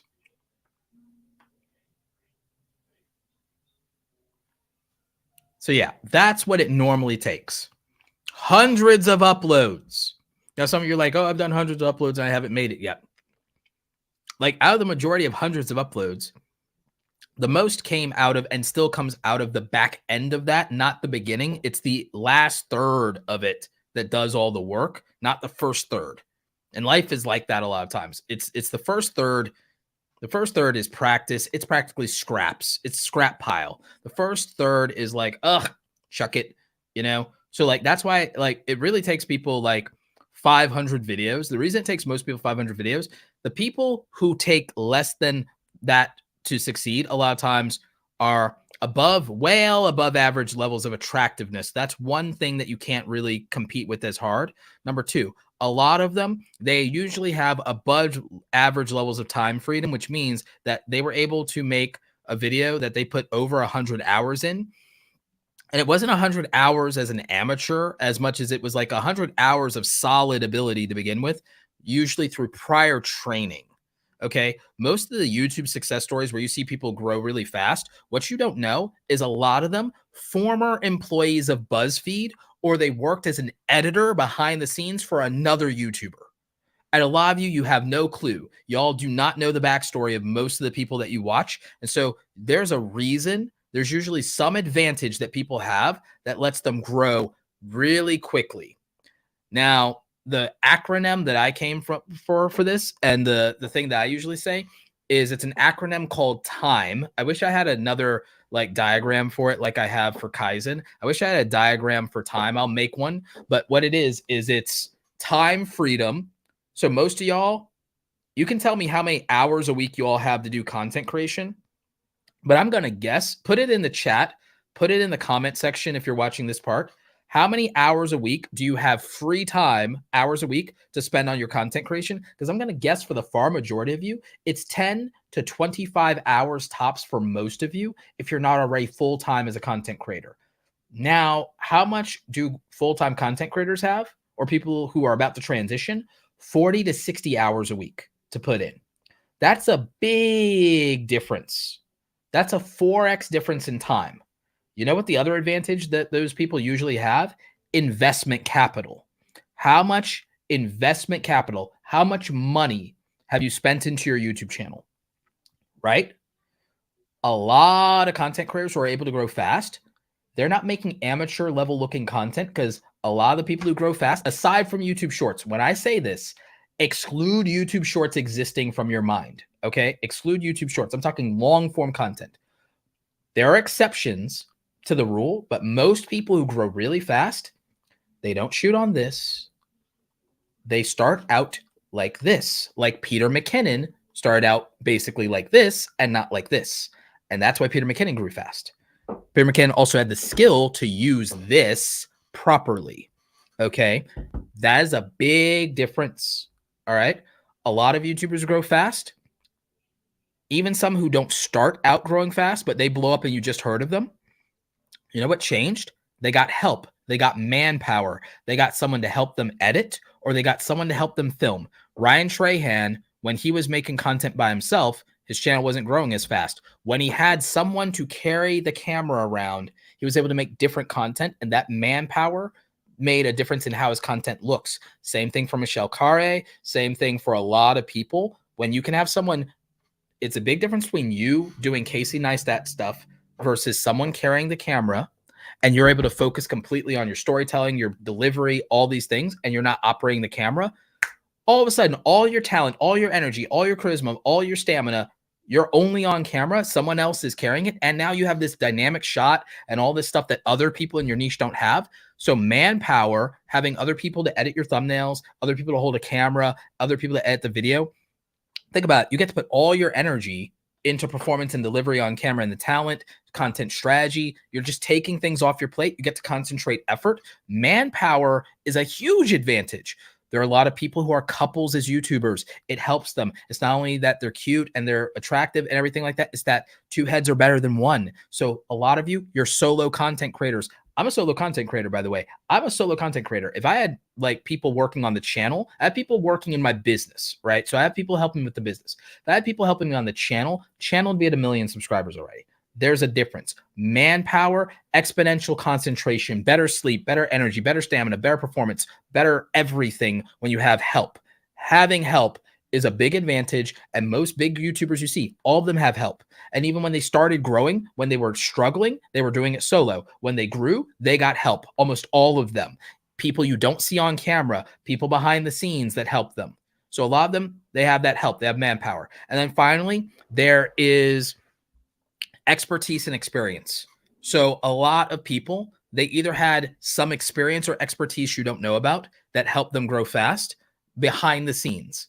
Some people literally hire a YouTube coach from day one. I don't recommend most people hire a coach from day one, but if you have the investment capital, again, you have money, you saved up money, or you came from money. People who have money or came from money, they go out and they don't start as an amateur. They go out, they get coaching, they buy the best hardware, they buy the best software. And so when they start day one, they don't look like someone starting day one because they were able to throw money and time before they ever even started. And you're not seeing their amateur effort. Their coach got to see their amateur effort and refine it and take them to another level. So think about it. It's like if you were a high school athlete and you're like, oh, I just have been training, or I have natural talent and ability. And then there's a transfer to your school from somebody who's been coached and groomed for success spent the last summer at a training camp for the whole summer. Even though you're talented and you have some experience, you didn't spend the last 3 months at boot camp. You're, coming off of vacation, getting back into shape, getting back into the gym. This person's been in boot camp in hell for 3 weeks. 3 months, and is coming out on day one. Yeah, that person's probably going to make varsity instead of you. So just understand that time, this acronym for time, freedom, investment capital, manpower, and experience, is the gap between small YouTubers and big YouTubers. And it's the gap between people who grow fast and people who grow slow at a normal rate. It is an unfair advantage, unfair in quotations because life isn't fair. But it's a disproportionate advantage. That's the real difference. And most people are just unaware of it. And most YouTubers don't probably talk about it except in their interviews, because you don't watch them to hear about that, but you'll hear about it if you watch them in podcast interviews, behind the scenes, keynotes, or if you went to like Vid Summit and you talk to them, that's where you'll find out, oh yeah, I did this or that. Like there are some YouTubers. I got a great example. Kelly Stamps did improv classes. She talked about that publicly. She did improv classes.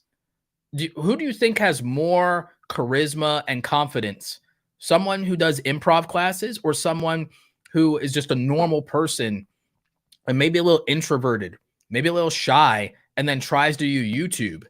Don't you think someone who does improv classes or Toastmasters or has a voice coach or a speech coach, don't you think that person has an advantage over someone who doesn't?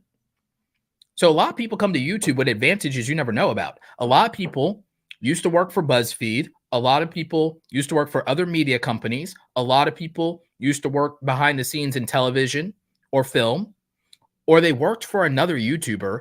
And by the time you see them, they've already done their first 100 crappy pieces of work, first 300 crappy pieces of work, but you don't know them. You just know that this is a new YouTube channel.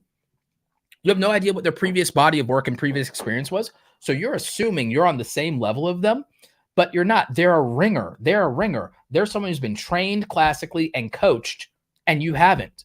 They're someone who's worked the job before and is coming and is like someone who's really worked in the industry is coming and fighting you for your entry-level position, and you're wondering why it feels like there's a gap. Well, that would be why. Joe Oceanside, I do one-on-one coaching calls. I have a link to it in the description. You can also visit awesomecreatoracademy.com. You can visit awesomecreatoracademy.com, and I have a lot of stuff over there for people who are interested. We also have the YouTube starter kit over there. We've got the brand deal starter kit. We've got a lot of different things going on. So definitely would encourage you to check that out. In fact, actually, for those of you who want to get into brand deals, we have a link in the description down below for the brand deal starter kit.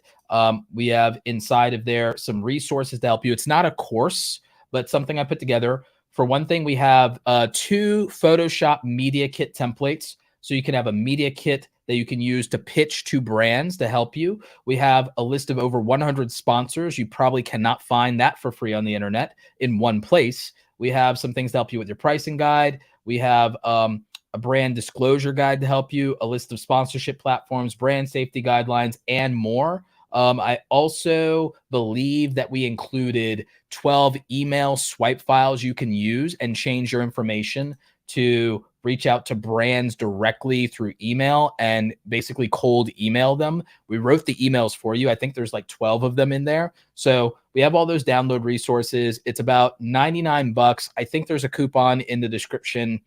So that link is in the description if you want to buy the brand deal starter kit, and that'll help you out. This is not a course. The course is coming in like 2 months, so probably May of this year.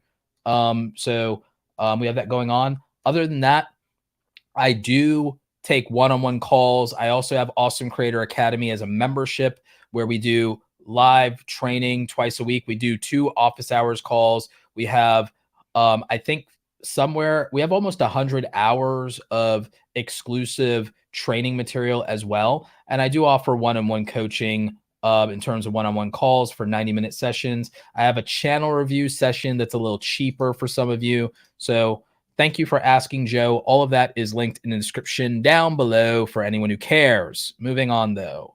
Moving on for those who don't care. We have a couple of super chats. Yeah. We're putting cover letters on the TPS reports. We have a couple of super chats that I want to get to. Let's see. Oh, we have a longtime friend of the channel here. A longtime friend of the channel, Christ-Centered Ironworks. Hey, Roberto, question. If you have a sponsor on your content, you received reduced monetization. Also, thanks for all your value and advice. Since the last live stream, we passed 100K subscribers. Yes.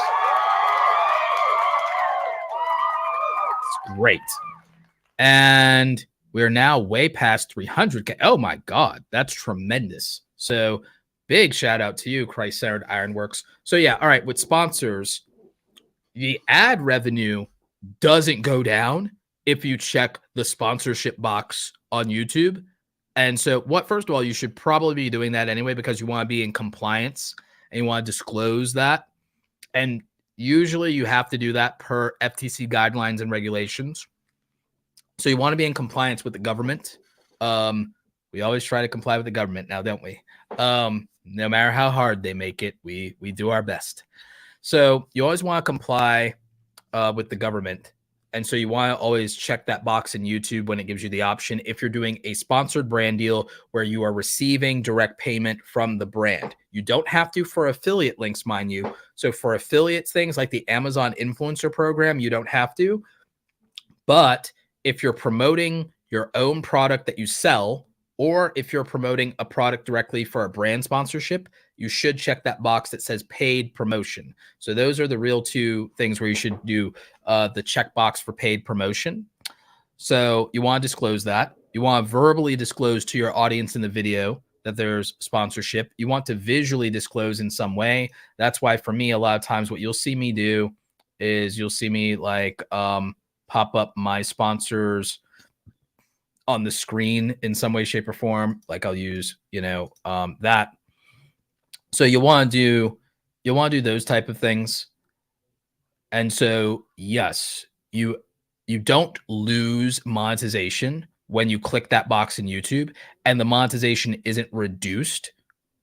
Frankly, I've probably made, even in ad revenue, a lot of my sponsor content is probably still some of my best paid content in terms of ad revenue. So I know a lot of you are worried about that. Oh, it's got to be a trade-off. There's got to be a downside somewhere. I haven't seen a downside. So that's a very good question, Christ-Centered Ironworks. And I appreciate it. AJ Bishop, yes, I did a Twitter space about sponsorships earlier. Now I'm doing a live stream, and then I'm doing coaching. It's a busy day for Roberto. It's a busy day for Roberto. Cha-Ching King says, sorry, I wasn't clear before. I have 20K subscribers and I bring in about $2,500 a month. Like, that's a big deal. So yeah, some very good questions. Very good questions. Yeah, let's talk some policy stuff. Oh, does buying paid advertisement hurt your channel? Yes and no. You don't want to use YouTube's boost views paid things because that's advertising. I don't know why they push that on creators. It's not for creators. It's like if I was like doing a video, like the video where I sell my book, I should boost that with ads. And in theory, it makes sense to do because for every book sale, I make $6 in Amazon, right? We talked about that. I showed it on screen. I'll show you it here. So like I make about $6 for every book that I sell on Amazon, right? So for me, okay, Run ads about your book, Roberto. That makes sense, right?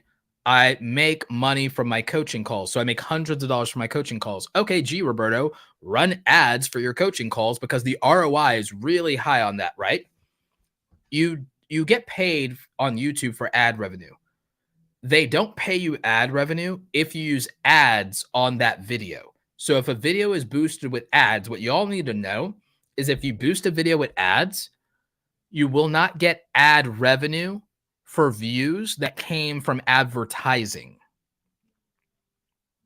I hope that doesn't sound confusing.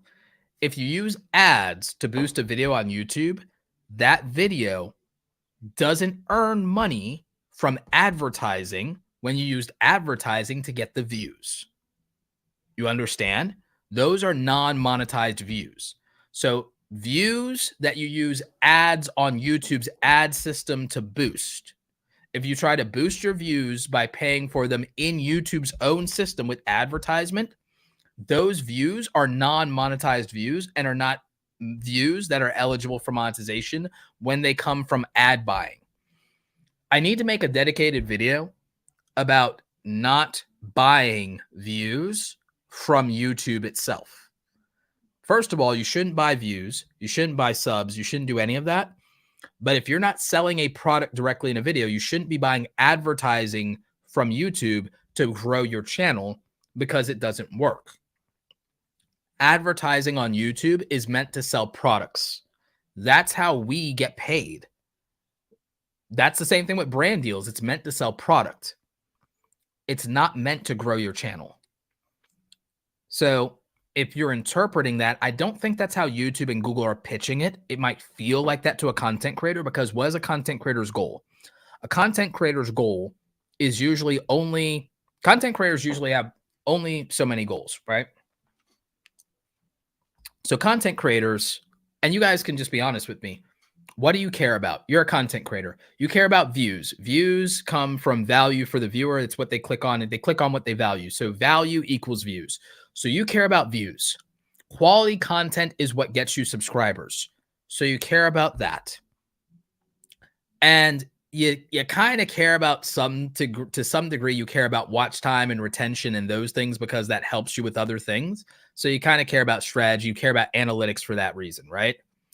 And what do you care about and why are you doing all this? A lot of you want money. You want to be a full-time content creator. You want to quit your day job. You want to do this for a living. So you care about money.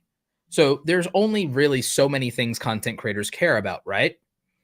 So when you hear anything, you're interpreting it as this will get me views. This will get me subscribers. This will earn me AdSense revenue or monetization. Or this will help me qualify for those things in some way. That's what your that's what your creator brain is telling you. So that's what your creator brain is telling you, which means that when YouTube says, hey, use this thing and grow or do this or get views or boost this, that's what you're mentally hearing, even if it's not what they're saying. But what I'm here to tell you is it doesn't help you. So don't do it. Do not buy pay advertising to grow your YouTube channel. Paid advertising is to sell things and to grow an email list. It is not to grow you as a content creator. 99% of the time. There's some weird advanced strategy that exists for unicorns, and it's probably not you. So do not do that. Also, good update from Andrew Can, friend of the channel, friend of the show. Also, YouTube eventually removes fake likes, fake views, and stuff like that. So this is why you hear, why did YouTube remove my subs or my yeah, YouTube eventually, their systems, again, we're talking about one of the richest corporations, conglomerates in the world, the largest advertising platform in the world. I don't think you're going to be able to cheat them out of a single copper coin and shilling without them eventually getting around to you. I just believe that. Like I said, my cynical view is, if nothing else, I believe that the mega corporations, the masters of the universe, will not be cheated out of a single. If you are a copper penny shy, a shilling short, they will get their pound of flesh, and I don't think they care how. So I would not believe that people get away with things on a long enough timeline when it comes to megacorps. I just don't believe that. I don't believe that when it comes to megacorps, virtual governments, large platform, I don't. Nope. I don't think you get away with anything. I think eventually they're gonna get it. So I don't think you can cheat them on a long enough timeline. I don't think you can outrun them. Like, that sounds very cynical, but I'm telling you, that Matrix Skynet collab is bussing, and I'm just like, all right, I'm about it. I'm not gonna sit here and think we can get away with it. So no, I don't think that you ultimately get to beat the system when it comes to the Masters of the Universe, and I don't really think I've seen anyone beat the system, if I'm being very real with you. Not on a long enough timeline. So, like, I have zero faith in beating the Masters of the Universe. So no. Yeah, you want authentic subs and stuff because you want to engage people. I mean, look at the engagement we have in the chat. Look at all the engagement we have in the chat. Look at how, like, I get more comments than people much bigger than me that make things that are either for content creators or business or marketing content. I get many more comments on my, not as many on the, because like the live stream videos, the replays of those don't get as many comments. Those get it live is when it has the most engagement. But my regular uploaded videos, even when they get less views, they get more comments with things with much bigger views. People get a lot more views than me and get less engagement on comments proportionately. So I would look at engagement. I'd look at community, and I'd look at real supporters, and I'd look at long-time subscribers who comment a lot. I mean, like Chad Salzberg has been watching me since 2015. That's like 8 years. And he hasn't always agreed with me or liked my point of view, and he still supports me. And it's been 8 years, and he still comes through with super chats.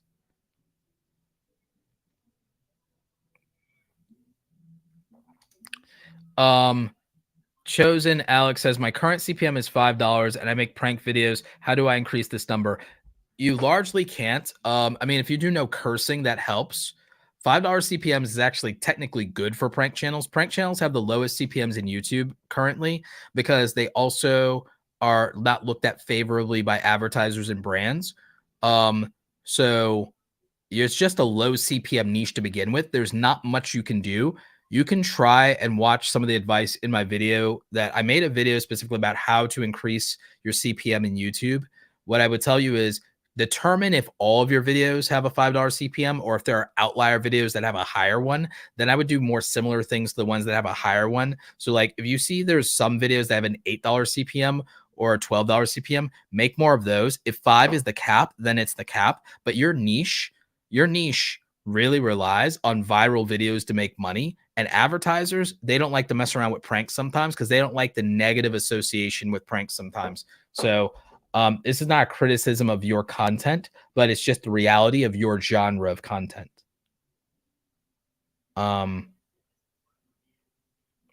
Yeah.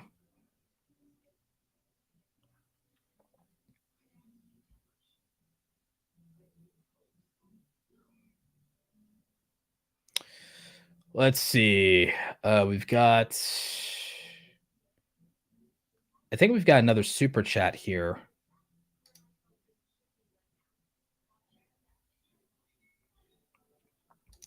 Yeah, Christ-centered Ironworks can probably tell you what got them from 100K to 300K, but they make really good content. I mean, really, really good content. And their content is largely impossible to duplicate for what they do. So you can't just grow from 100 to 300K as rapidly as them. One, they have a really deep community that loves them. They have a deep community that loves them. Their people share their videos all the time. I mean, they can speak for themselves in the chat and you can pay attention to that. But I will tell you this, Christ-centered AdWorks has a deep, loving community that supports them and will share their content. Their content is extraordinarily difficult to make and extraordinarily difficult to duplicate. And therefore, the people that like it don't have anywhere else to go. And they will show up for a video like it's an event, and that matters. They'll quit what they're doing and they'll watch that video. So that's a big part of it. Thank you for that question, though, Sewing Report.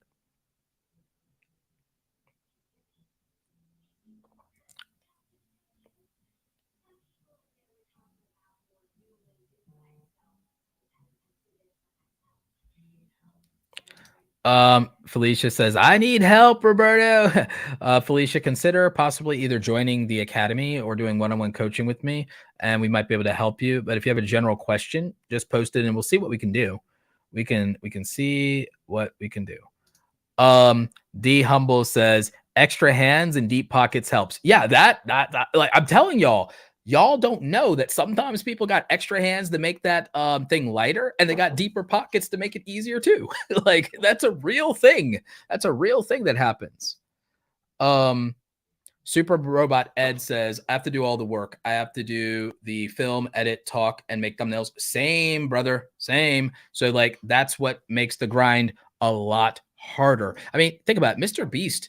People think that what grew Mr. Beast was just the giving away money to a homeless man. Yeah, but he had viral videos before that. What really helped Mr. Beast a lot was he was investing every single dollar and dime. And I saw when he was a small YouTuber, by the way. And I've actually watched every video of his because I'm like, making like a big video about him at some point, about his journey. Because like it's not that you can be the next Mr. Beast, it's that there are so many lessons that if you pay attention to him, you can get 1% of his success. And that would be life-changing for you. If you take all the lessons, if I compiled 100 lessons from Mr. Beast and you use those 100 lessons and you got 1% of his success, your life would be different. It's that simple. So you don't have to, oh, I'll never be this, I'll be that. What if you had 1% of the success of Jeff Bezos or Elon Musk or Steve Jobs? That would still be life-changing and probably be more success than your entire lineage combined. So you just have to change your perspective on how you look at the gap that exists between you and other people. There are reasonable gaps to overcome and there are unreasonable gaps to overcome. And the thing is, you shouldn't try to close gaps with unreasonable people. And I will tell you, the difference is someone like Mr. Beast is obsessed. Steve Jobs is obsessed. Elon Musk is obsessed. Jeff Bezos is obsessed. The most obsessed people in the world are not the people that you need to compete with. And you don't need to duplicate what they're doing. You need to implement, say, one, do I care about anything, even a fraction as much as they care about what they care about? And then you'll know, like, oh, like I saw somebody whose entire life is devoted to YouTube, and I saw what 1 million subscribers meant to them, and I saw how they cried, and I saw how they waited with bated breath and how much it meant to them. And I looked at that. I looked at one of my friends and I'm saying, as much as I love YouTube, I don't love YouTube the way that person loves YouTube. That person loves YouTube the way that somebody loves a fiance, a lover, a child. That person is obsessed with YouTube. That person deeply loves YouTube, and they are crying into their gold play button right now. I don't love YouTube the way that person loves YouTube. And I understand why that person has been doing YouTube about the same amount of time as me. And I'm like, oh, the difference is that's the level of heart and commitment that they have to do, in addition to the fact they also literally, that person also has a team of like 5 people, and they have help and they have another person that's on camera with them, and they threw everything back into YouTube. But again, could I do those things and could I have people help me? Like, yeah, but do I care about YouTube as much as they care about YouTube? Maybe that's why I haven't done those things. So you have to understand that to some degree, we can't have the same level of results from people who are much more invested in something than we are. Like, you determine your own level of commitment. And so the thing is, no deposit, no return. What you can put in dictates what you can get out. And I'm telling you, there are people whose whole heart and whole life is dedicated to this thing, and they're putting in 100 hours, 500 hours for one piece of content. If you aren't doing that, then don't worry about it. There are good results that can come from people who put 5 to 10 hours into one video. There are good results. I've had those results. There are results that come from 1 to 5 hours of effort into a video. They're just not going to be on par most of the time with 100 to 500 hours or 1,000 hours. 1 pair of hands versus 10 pairs of hands. That's real. And that's okay. There's a difference if you're putting your $100 into your content because you can put $100 into a video every time you make a video. And there are people who can put $1,000 to $10,000 into a video every time they make a video. Of course, they have different results than you. So you have to figure out your level and you have to act accordingly and not be discouraged or embarrassed or feel some kind of way that there are people out there that exist that can put in more than you. Like there are people that exist that are taller than me. I can't cry about it. Like you just have to do the best you can with what you have where you are and make the most of that. And that's just real. That's just how it is. Thank you, Rich Relationships Refugee with Gil and Renee. Thank you for the $20 super chats. Appreciate you.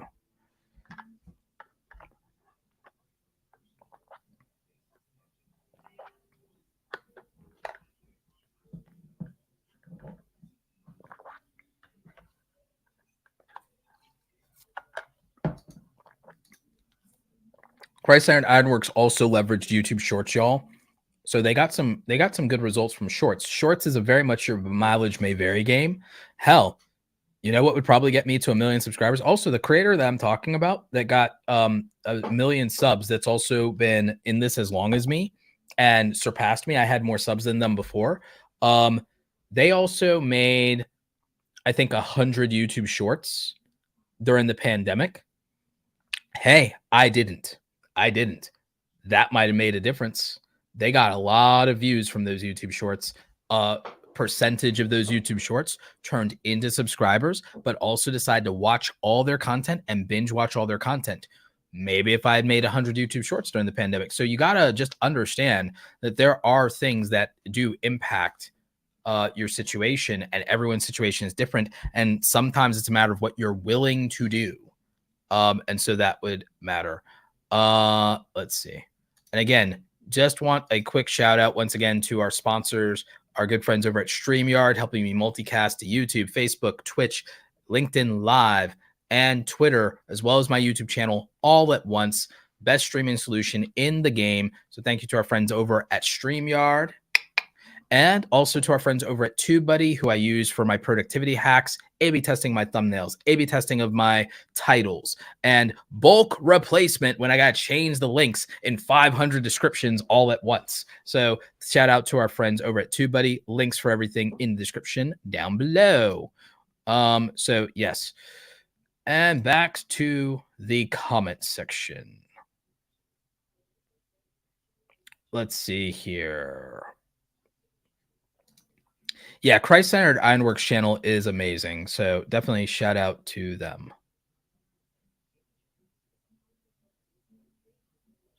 Yeah, Guns Out TV worked in big television for years before starting their channels. Yeah, so there's like all kinds of advantages people might have behind the scenes. Could be deep pockets, could be many hands to make the work lighter, could be training, could be a coach, could be that they have more time freedom than you. And able to commit, and like you know, that would make a big difference. More resources, more tools, more tech, more experience, any number of things.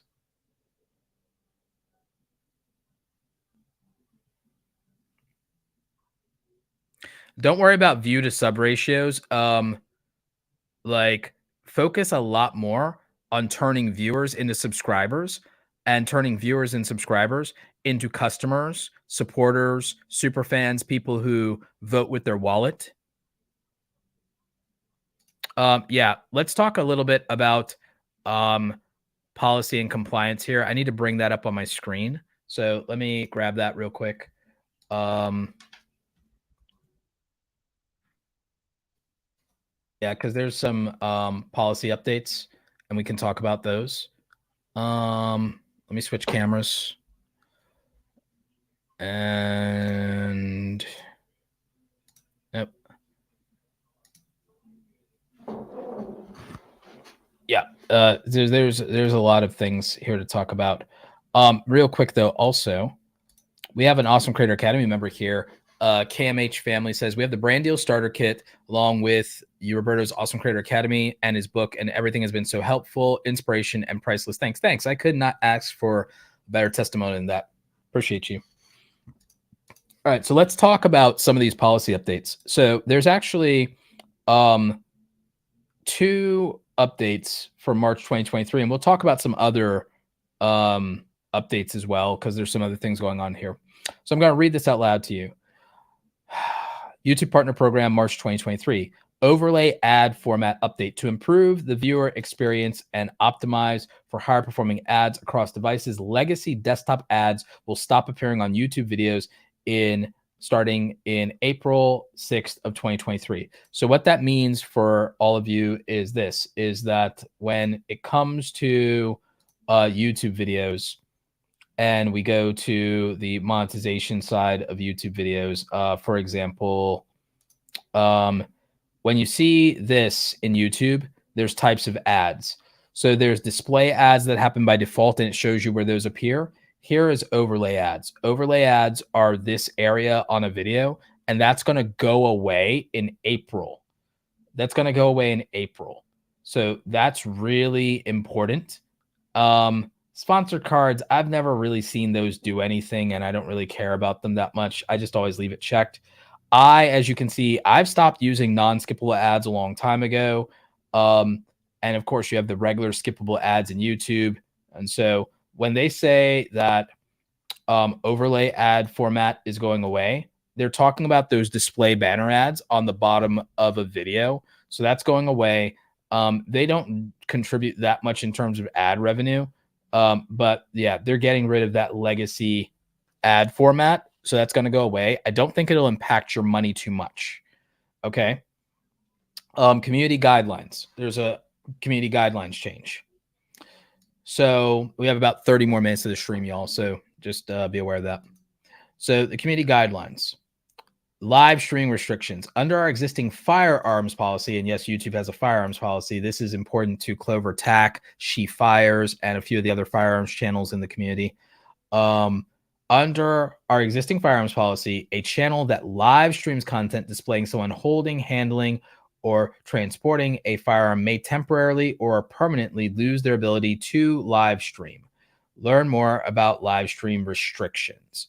So keep that in mind. They also invite you to explore the year-by-year history of YouTube's product launches, policy updates, and so on. So there are some previous updates that they talk about here.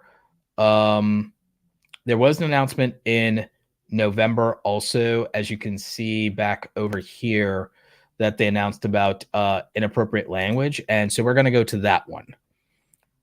So this is part of the advertiser-friendly policy.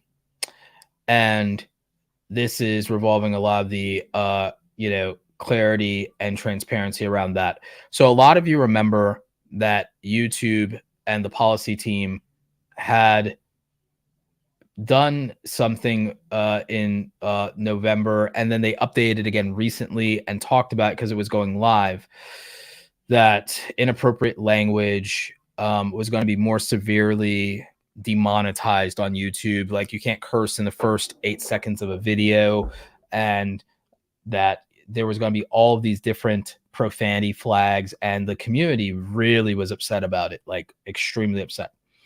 So what they said here is our update last November aimed to improve the clarity and enforcement of our advertiser-friendly guidelines and make it easier for creators to monetize brand-safe content. However, we heard concerns from creators that the new profanity policy actually resulted in a stricter approach than we intended. So effective March 7th, we are making the following changes. This is what's important for all of you. They're making the following changes. Use of moderate profanity at any time in a video is now eligible for green icons, meaning moderate profanity at any time in the video is now eligible for monetization. Use of stronger profanity like the F word in the first 7 seconds or repeatedly throughout the video or a majority of the video can now receive limited ads. Under the November update, this would have resulted in no ads. So they walked that back, and the moderate profanity would have gotten you limited advertising before. So it would have given you the yellow icons. So they walked back 2 huge things right off the bat. So this is really important and valuable for creators, especially creators in the gaming space, pranks, commentary, news, and just people who like to make content that's a little edgier. Video content using profanity, moderate or strong, after 7 seconds will now be eligible for green icons unless used repeatedly throughout the majority of the video. Under the November update, this would reserve no ad revenue. So it went from no ad revenue to green lights to where it is monetizable now in its entirety. So that is 4 things that they walked back that would have drastically affected creator monetization. They walked back pretty much 4 things there. We've also clarified our guidance on how profanity in music is treated. Moderate or strong profanity used in background music, backing tracks, intro and outro music can now earn full ad revenue. Previously, this would receive no ad revenue. So that's like a huge walk back of the original policy. Okay. Use of profanity, moderate or stronger profanity in titles and thumbnails will still be demonetized and cannot run ads, as was the case before the update in November. So just remember in general that this will always get you demonetized. Moderate or strong profanity in titles and thumbnails will still be demonetized and cannot run ads. So what you'll want to do is, if you're Charlie from Emergency Awesome, stick to WTF as the acronym and not the actual words. So, you know, that's something important.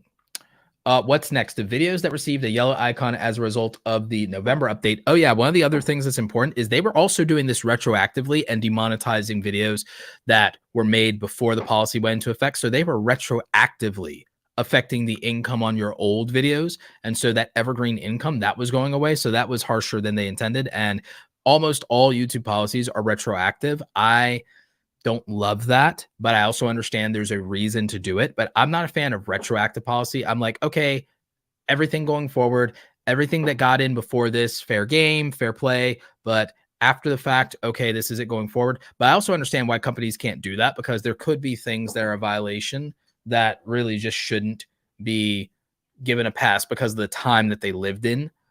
So I have mixed feelings about it. So I understand. But anyway, what they're saying here is that videos that received a yellow icon as a result of the November update will be re-reviewed by March 10th. So that's already passed.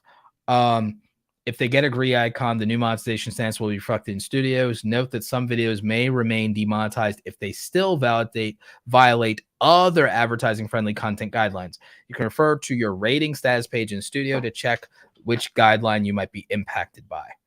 So, this, I'm going to give this an upvote. So very good response from YouTube here. They did walk back a lot of things that normally they would not walk things back to this degree, like at all. So very strong here. We got 1, 2, 3, 4, 5. Let's see. 1, 2, 3, 4. They got like 4 or 5 major things that they really strongly walked back. And we really haven't seen them aggressively walk back a policy change to the extent that they walked this back. So good job, everyone who spoke up about this. Really good stuff there. Let's see. So yeah, so that's the like major stuff you need to know about policy there. When it comes to the shorts revenue stuff, I wanted to talk a bit about that. A lot of you submitted information to me around YouTube Shorts in particular. And what we determined was that Shorts ad revenue is really bad. Shorts ad revenue is like really bad, like absurdly bad. And I have a higher than most people RPM on shorts, and I don't even make shorts, but just to give you an indicator, most people who make YouTube shorts will get like somewhere between 1 to 8 cents per 1,000 views. Now, granted, shorts can go viral, but to give you an indicator of what this looks like, let's say you were making 7 cents per 1,000 views on shorts. So if you got 1 million views, you'd make $70. You'd make $70 of take-home revenue if you had a 7 cent RPM and you got 1 million views on YouTube Shorts. It's 1 million views on YouTube Shorts is worth $70 if you're fortunate. So what most people are reporting is they're making 50, 60, 70 bucks on 1 million shorts views.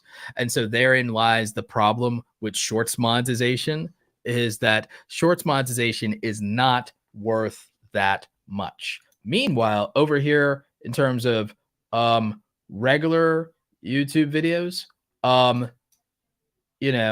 getting a decent RPM of like $10 RPMs, live. This one is more like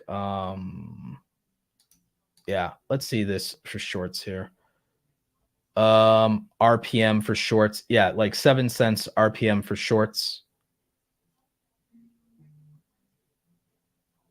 Yeah, this is filtering by shorts. So if you filter by shorts, there you have it. Let's look at lifetime. Well, actually, we don't need to look at lifetime. We can look at 90 days because like shorts haven't been monetized that long. And I wasn't in the bonus program. So like, yeah, shorts is really not great. And then last 28 days, shorts RPMs are not great. Not great. So we know that if we get 7 cents per every 1,000 views on shorts, which might be a good overall, like for shorts, as far as shorts goes, it's going to be that. People were hoping, I'm hoping for $1 RPM on shorts. There are YouTube creators who don't get $1 RPM on regular videos. You weren't going to get this on shorts. I told people that RPM on shorts would be like 1/100th of what it normally is. Like I said, it'll be at best a 10th and at worst a 100th. I said that only to not be believed. And well, there we go. And the thing is, this isn't just me, by the way, because, I don't make shorts. Like big creators on Twitter with millions of subscribers have told me, that people have straight up told me that they can't live off of 10 million shorts views because it pays so badly. Because 10 million shorts views is barely $1,000. Like 10 million shorts views is barely $1,000. Sometimes it's not even $1,000 for 10 million shorts views. So like you can't make a living on shorts views for most people without doing sponsorship is what happens. Christ-centered Ironworks with another $20. Awesome, brother. Thank you very much for the wisdom. Appreciate you.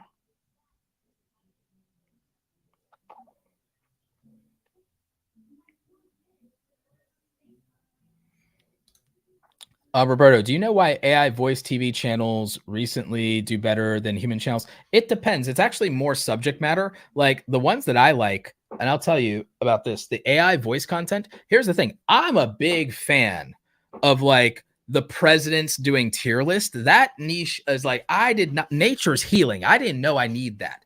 That is like, I can't be depressed after watching the presidents do a tier list on, McDonald's, doing the McDonald's tier list. The presidents do their McDonald's tier list is like my favorite thing in the world. Honestly, you can't watch that and be depressed. Presidents tier list. Like the president's tier list content is, I love it. I like, this is my favorite thing in all of YouTube now. I did not know I needed this. So you can like use AI voice to like get the voices of celebrities. You can get like Biden, Obama, Trump, Bush, all the presidents. And it's like, I love watching these president tier lists. I'm gonna have to like I'm gonna have to watch the Chips tier list. I'm rooting for Frito Lay's. I'm rooting for Frito Lay's. Naruto character tier list. Like I'm sorry. This is like 1 million views in 3 weeks on a 14 subscribed channel. Trump, Biden, and Obama try to make a Zelda tier list. That's comedy gold. So if you're wondering why AI content is taking over, it is the topic, title, thumbnail, and timing. And I'm like, I'm about it. I'm going to binge watch this content. This is like the president tier list. The presidents, the AI presidents doing their tier list, like the Gatorade one was hilarious for me. Like the presidents doing their tier list. Oh, Kingdom Hearts, I'm watching that. Like the presidents doing their tier list. This is my guilty pleasure. This is my degenerate content that I have to watch. because it's just that funny and it's that good, and you can't be depressed after watching this. So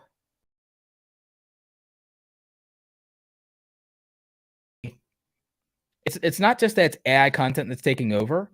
It's largely that the AI content that's taking over is very thoughtful, very creative, and it leverages things that we already might care about or didn't know that we might care about. And so it's really powerful. Felicia says, Roberto, can you go live more often? I know you're really busy. However, you're very inspiring. Thank you. I super appreciate that. That's always nice to hear. Compliments, keep the compliments coming. I need them. Self-esteem boost for Roberto. Like, we need self-esteem meter. We need to level that up. So, like, yeah, super appreciate it. And all the super chats, obviously. Roberto, I think I'm late, but do the geographical location of audience matter for your RPM? Yes. For video ads that are not YouTube Shorts, yes. For video ads that are not YouTube Shorts, geographic location absolutely affects your YouTube channel revenue. If you want to know what affects your YouTube channel revenue, watch the video that I have on how to increase CPM and RPM on YouTube, and watch my 9 YouTube monetization tricks that you probably don't know about video. That's a more recent video from the last couple of months, at least. I think it's recent. So, like, that's a good video to watch. There are several things that affect your RPM and CPM. Geographic location of your audience, not necessarily where you live, but where your audience lives and where they consume, that affects it. The proportion of your audience that use ad blockers, that affects it. Profanity, there's all these things. I made a video about it. Number of ads you put in a video. I made a video about all of this.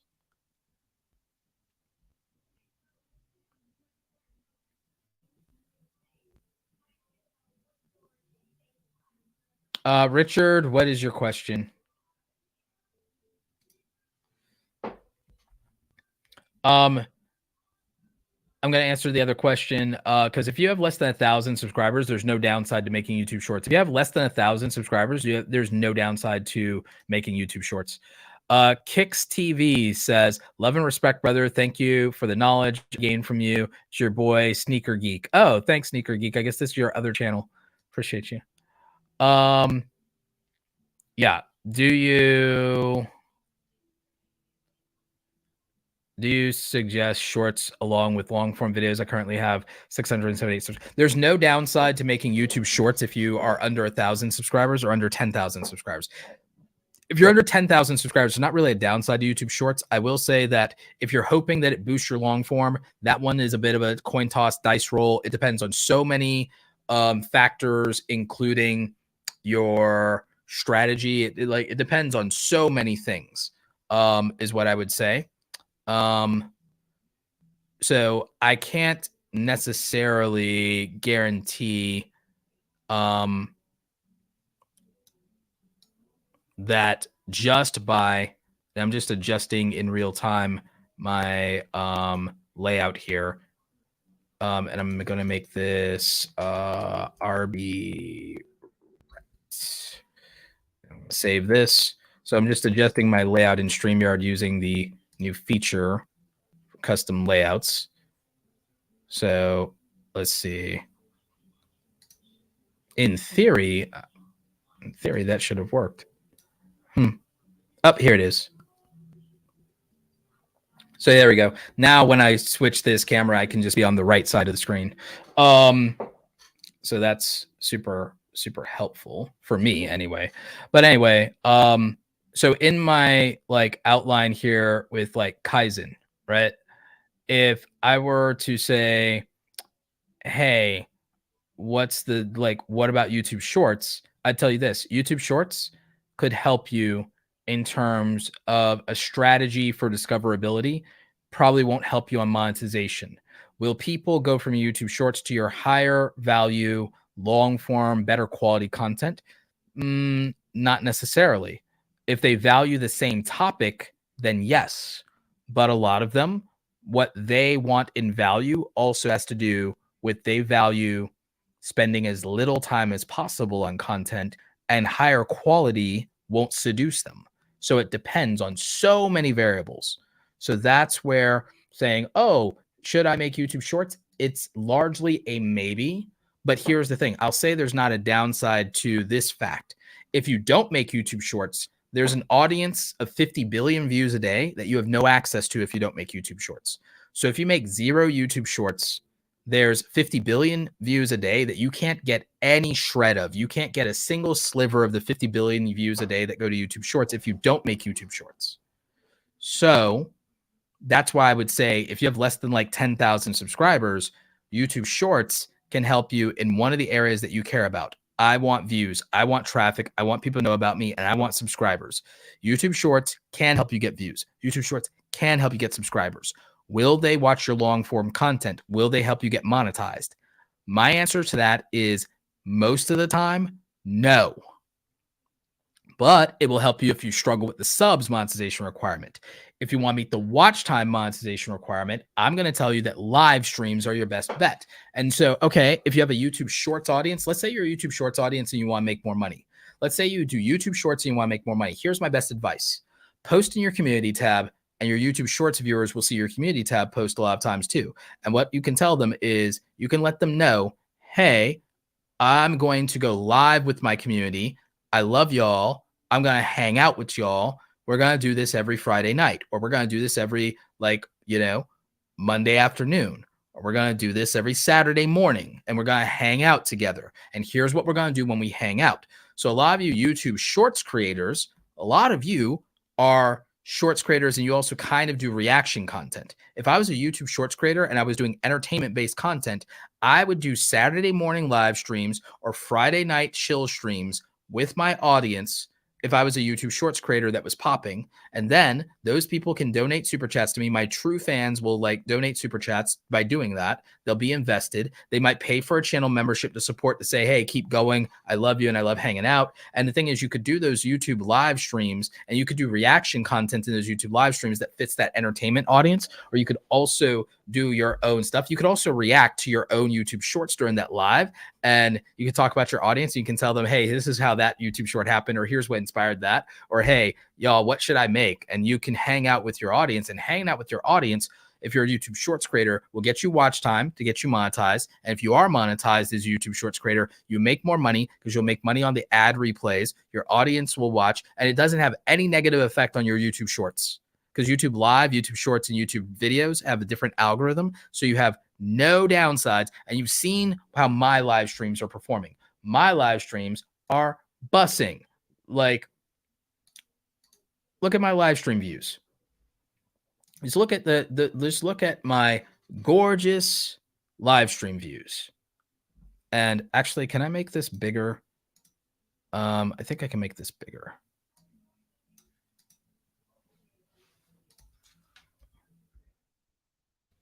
Maybe not.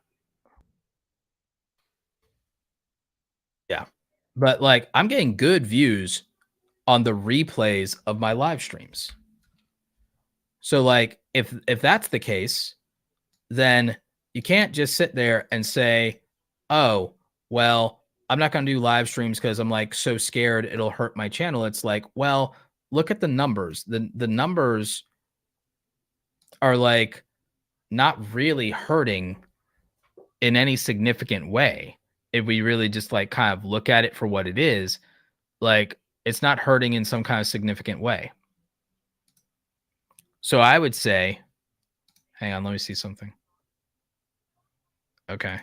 Yeah. So I would say if we look at my live stream replays, I'm getting live stream replays that have in a couple of days, sometimes it takes a while for them to pick up, but 19K, 192K, 91K, 53K. Yeah, this one fell off with 7K. This one's 148K, 148K, 28K. So my live streams do really well. And obviously they're highly monetizable. So if that's what is happening, I would tell you that you compare the extreme of shorts. You can take the extreme of shorts and say, oh, I don't like doing editing and I'm not that good at it or whatever, or I can only edit really good if I do short form. You do YouTube Shorts, and then you can go, oh, I'm still not good at editing. Get a decent live stream like me. And by the way, we can help you get a better live stream. like the camera that does this, you can get a Sony ZV-1F, and this is a real camera. Like you can get a Sony ZV-1F. They're $500. We're doing a giveaway, believe it or not, at 600,000 subscribers. We're giving away this camera. We're going to give away a camera every 100,000 subscribers on the channel. We're going to give away a camera. We're probably going to start upgrading once we get to 600K. We'll probably up the ante and not just give away one camera for every 100,000 subscribers. We'll probably give away like 3 of these after 600K. We'll probably give away like 3 of these to people in the community. So just make sure you're subscribed. You have notifications. You're checking out the community tab. You're engaging. You're interacting. And then details will come soon when we're closer to it. Like when we cross 590, I'll give you more details. But we're really close to 600K now. So every 100,000 subscribers, share the channel, blah, blah, blah. We're going to give away one of these Sony ZV-1Fs. But it's a $500 camera that gets you this quality. This is the quality of a $500 camera. So they're really good for live streamings. You can plug it in USB Type-C for the live streams. And that's how that works. It has the lens already built in for it. Good quality, blurry background, decent autofocus, good image quality, good color quality, even, for people with darker complexions like me. So if you look at the quality of that, that's really good for $500. That's a $500 type camera. Here is the $1,200 camera with the $1,200 lens. So yeah, there's a jump in quality that happens. Yeah, you can see it. However,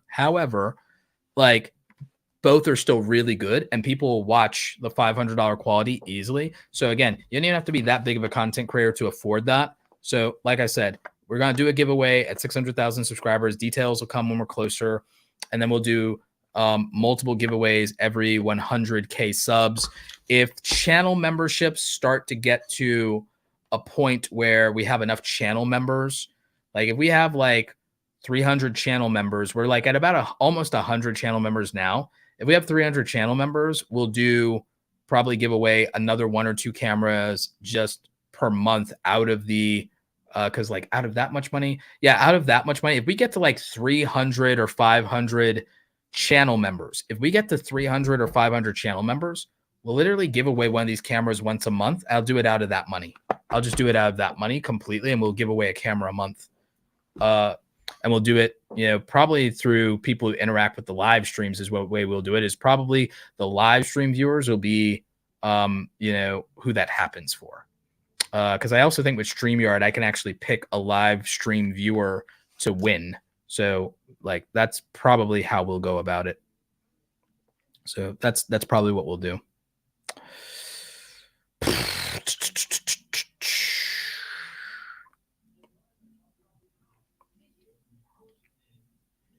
Roberto, do you think uploading without being on camera is favorable, or should we always show yourself? I think that it depends.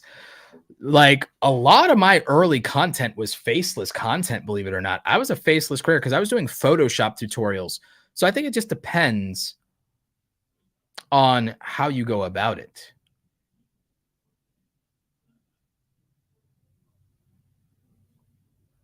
Yeah.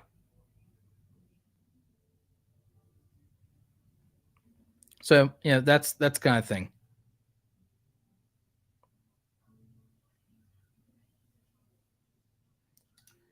Definitely going to join your community. You're the best. Yeah. I think that you could do off-platform stuff and it's much more lucrative, but it's very hard to do. And then on platform is less lucrative, but it's very easy for you and it's easy for your subscribers. So just kind of keep that in mind. Clever Tax says, the amount of content matters. 2 subs, very little. Views come from having content to watch. Absolutely true.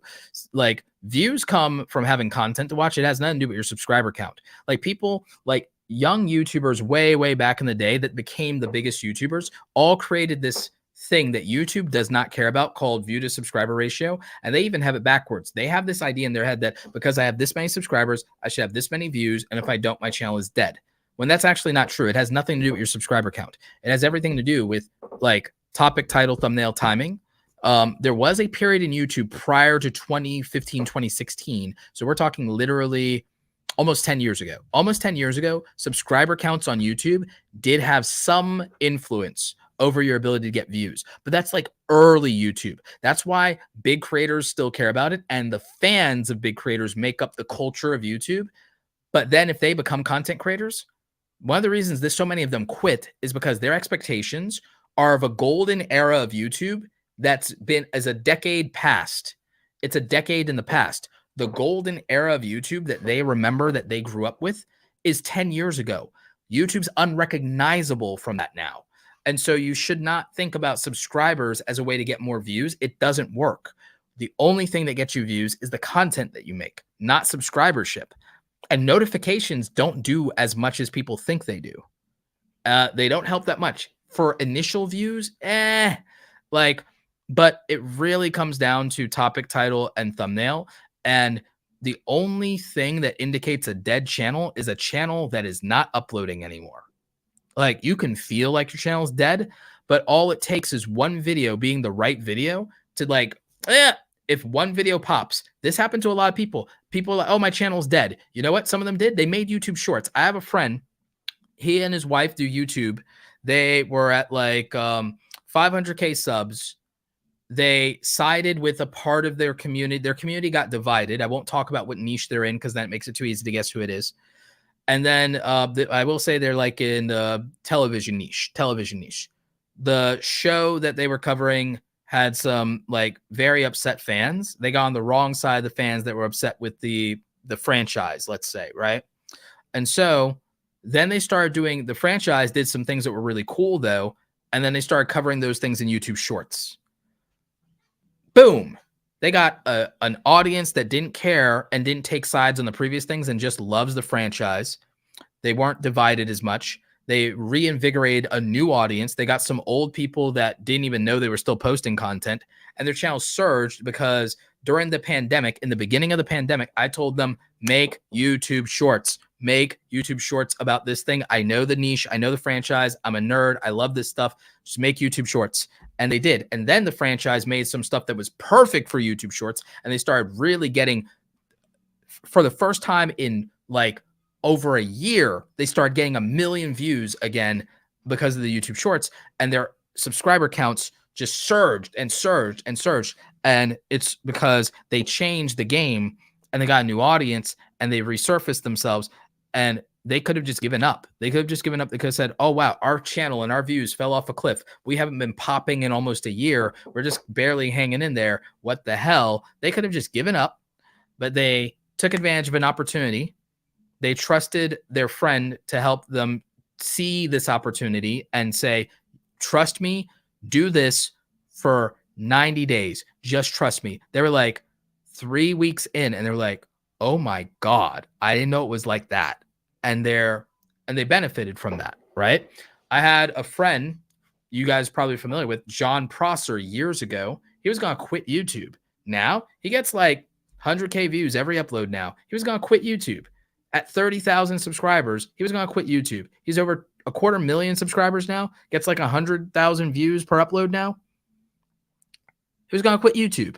Sometimes just having a friend tell you, hey, hang in there, or just do one or two things differently. And for him, it was like, I told him, hey, dude, you're doing too many things. You have 5 audiences. Focus on one audience instead of 5, please. Focus on one audience instead of 5. He did one thing different. I said, just give it a couple of months. Give it 3 months. Will you do that for me before you even think about quitting YouTube? Can we talk again in 3 months? He goes and he focuses on one audience for like 3 weeks. Again, it's another 3 weeks of just focusing on one audience, and said, I'm going to focus on one audience. I'm going to go Monday through Friday, and I'm going Monday through Friday. I'm going to do 5 videos a week for one audience. And he did that. And he's like, 3 weeks later, he's like, okay, I see what's going on here. Because he started getting 5 times as many views. Oh, what happened? He stopped fragmenting his audience and focusing on 5 avatars. He focused on one avatar, focused on one audience, one voice, one channel, and boom, to the moon.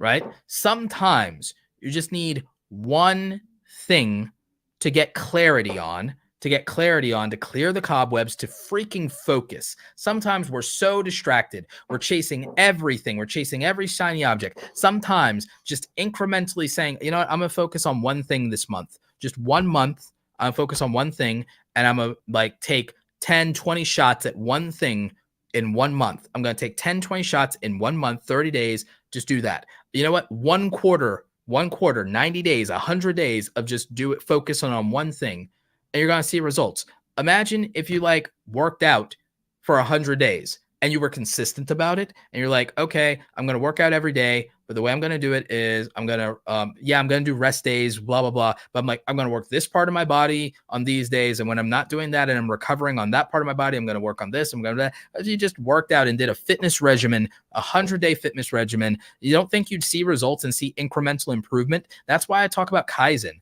I talk about Kaizen because if you just focus on, okay, if the value is not consistent on what my channel offers and what my videos are, then the views will be inconsistent. If the value is not abundantly clear, then my ideal viewer will not click on this compared to everything else that is clear. If I'm trying to be clever, I'm being confusing. So if I can just get the value clear, the views can be consistent. If you just focused on that, and how do I make the value clear? I pick topics that only these people care about, and I pick the topics these people care about the most right the hell now, and I deliver for them with a title that maybe, and this is why I'm bad at with titles. I did a thread about this in Twitter. From now on, my titles are going to have an emotional trigger of either desire. Oh, I desire this outcome really badly. I'm going to have to trigger desire. I'm going to have to trigger anxiety, trigger frustration, or trigger curiosity. Because every time I trigger desire, frustration, anxiety, or curiosity, my views are higher because I'm tapping into emotional intelligence. And my biggest problem is I'm counting on the audience's intellectual capacity and for them to look at utility-based value instead of emotional value and being validated. So if I want to get more views, I have to validate my viewer. If I want more views, I have to validate the emotion the person has. So if I want more views, I have to validate the desire that the person has for their outcome in the title and in the thumbnail. In the title and in the thumbnail, I have to validate that desire. If I want more views, I have to validate and trigger curiosity to where I have to know what's on the other side of that thumbnail. I have to know what's on the other side of that title. I have to know. Why don't I know? What happens next? What's going to happen? What's in the box? What's in the box from that movie 7? It's like, what's in the box? So if you know, you know. But so curiosity, right?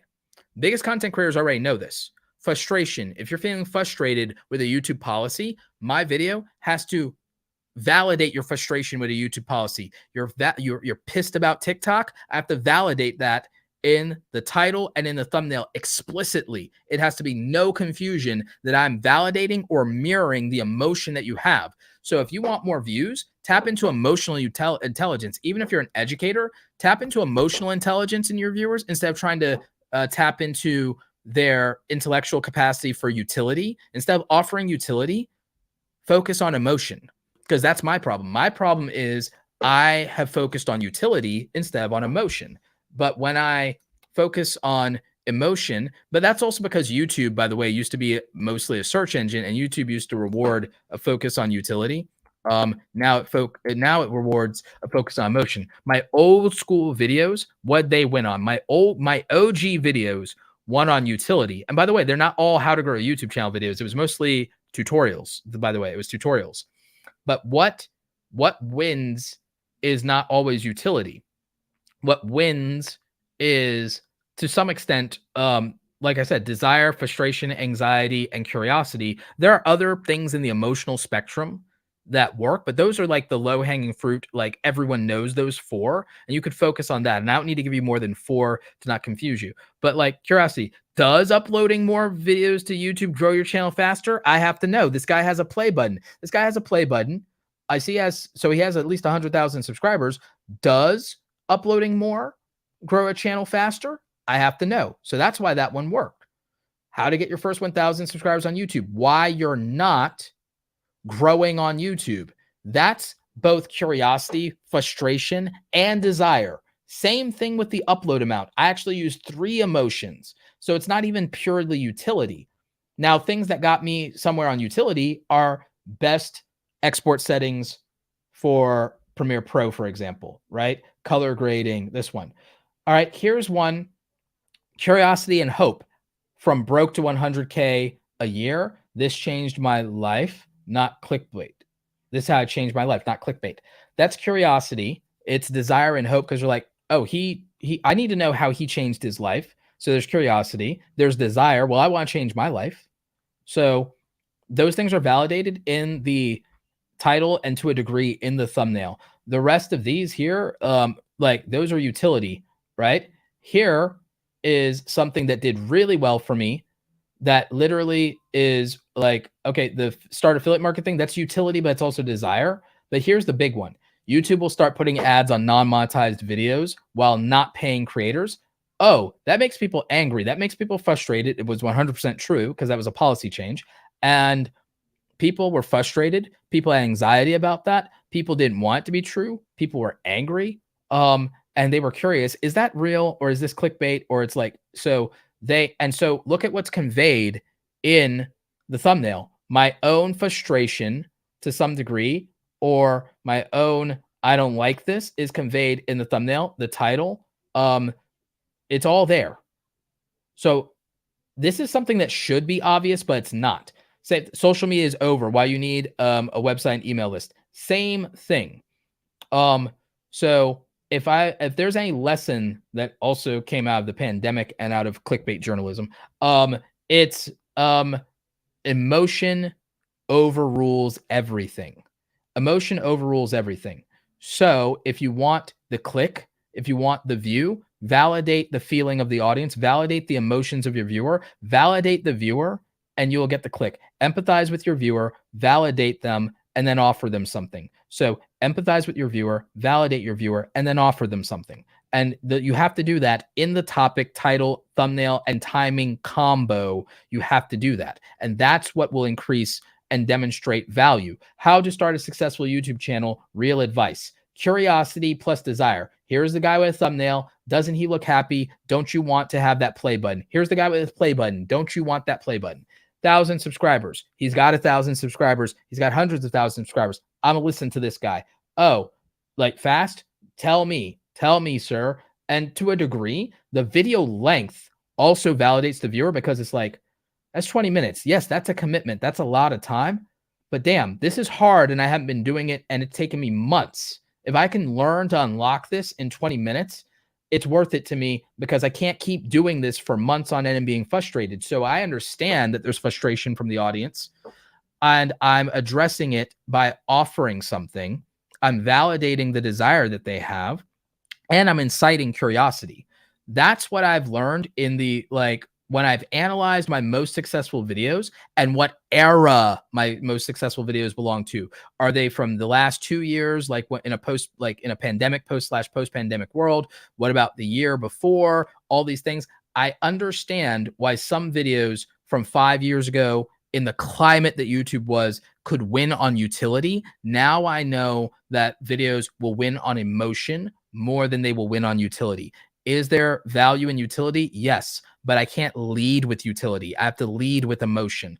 I have to empathize with the viewer, validate the viewer, and offer them something. It's the EVO framework. So the EVO framework is how you use emotional intelligence to demonstrate value to your viewers and how you can get the clicks.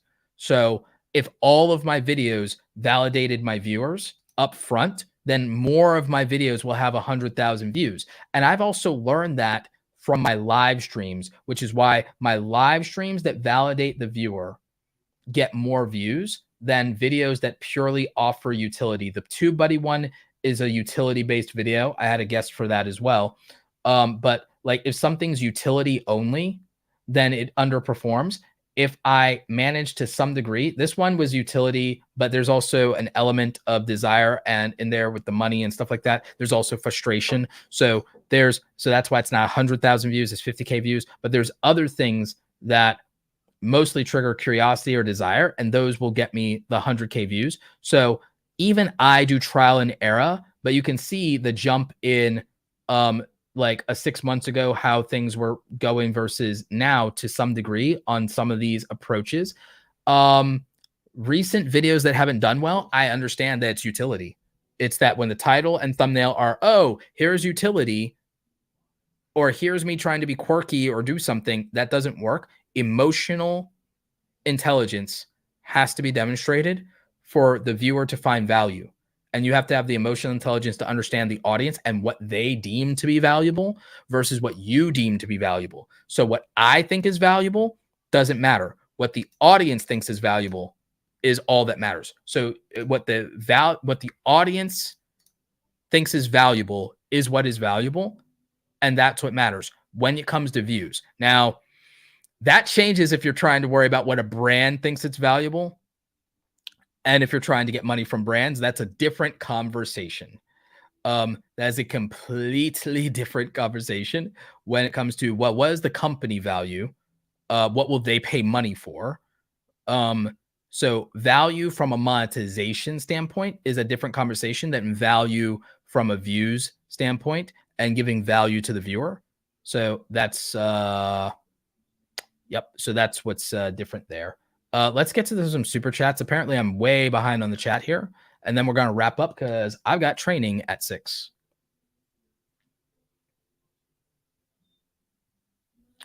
So we've got Kaching King, self-esteem booster, $20. Appreciate you. I feel validated now, so thank you for that. Clover Tack. I second going live more often, Roberto, but at least stop teasing us about live like you did on Saturday. Almost time for you to go, man. Saturday, I had some personal stuff that otherwise I would have covered for Nick Nimmin and did a live stream on Saturday. But yeah. I'm not a fan of this. Planet says, Roberto, when you first started doing this, did you ever think you were going to be this successful and grow this big? This was my stretch goal. So everything after this is just like, thank you, God, because my stretch goal, I felt like, oh, in 5 years, I could, if like in 2013, I was like, in 5 years, I could have, in 5 years, maybe I'll have 50,000 to 100,000 subscribers was what I thought was 5 years. I got to 100,000 in 3 years. So after that, I was like, well, I bet you that within another like 4 or 5 years of grinding, maybe I could get to 500K if I work really, really hard. And then I accomplished that. Then what happened, and I got that earlier than from 2016. It didn't take to 2021 to get to 500K. It took to about, or did it take to 2021? Yeah, it took so it took about that time. But when the pandemic happened, I got depressed and I fell off during the pandemic. Otherwise I'd be bigger because then I would have gotten 300K subs a year during the pandemic or more if I had posted my regular amount. But I dropped off by like 75% because I got depressed during the pandemic. And if I hadn't, I would have grown by at least another 300,000 subscribers, which means right now I'd be sitting at like 880, 890, or 900K, and we'd be grinding our way to 1 million right now. But I got depressed during the pandemic, stopped uploading for literally months at a time, and fell off hard because I got depressed. That will do it. And that sucks when that happens. But it's a real thing. Mental health, is going to either be the thing that gets you a lot further because you're able to maintain, or if it falls off, you're going to really hurt from that. It's going to be a big deal. So, yep. What's my long form and live stream strategy? I'll explain that in another episode because we're running out of time. Captain Ruggles Gaming. Appreciate you, Roberto. All the good information. Your realistic view of being successful on YouTube is my favorite part of your content. Thank you, my friend. I appreciate you. And I love all the support you give me on Twitter. So I appreciate you.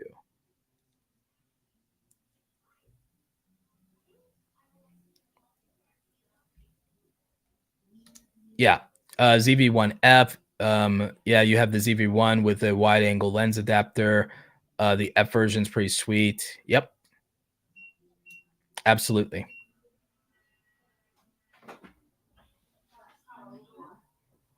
I think a lot of you probably worry too much about collaborations. They're not what they used to be. For collaborations, you should focus much more on, can the collaboration make unique, one of a kind content, instead of, will this collaboration get me subscribers from this other person's audience? So I would say that that matters a lot more, is, can you, through this collaboration, make one of a kind content? Um, and that will help you.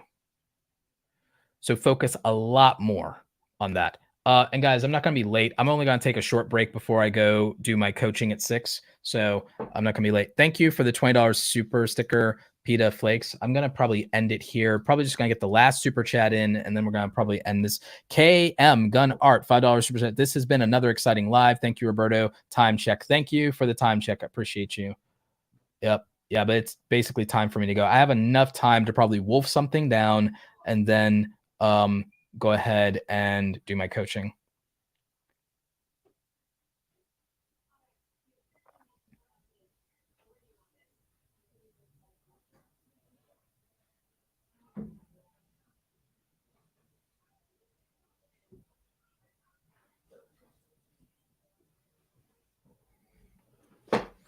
I have a case study that I'm going to do on a faceless channel that is not education based.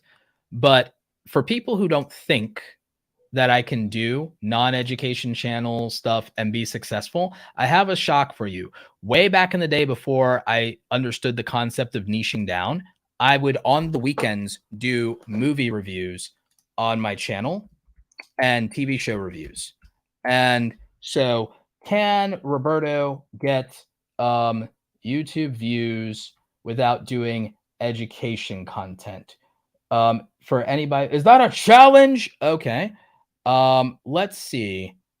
Let's see. I'm gonna pick a video here. What can we say? Oh, this is a healthy amount of views, and that was in 2014. That was in 2014 when I had almost no subscribers. So yeah, let's use that one. What's the lifetime views on that?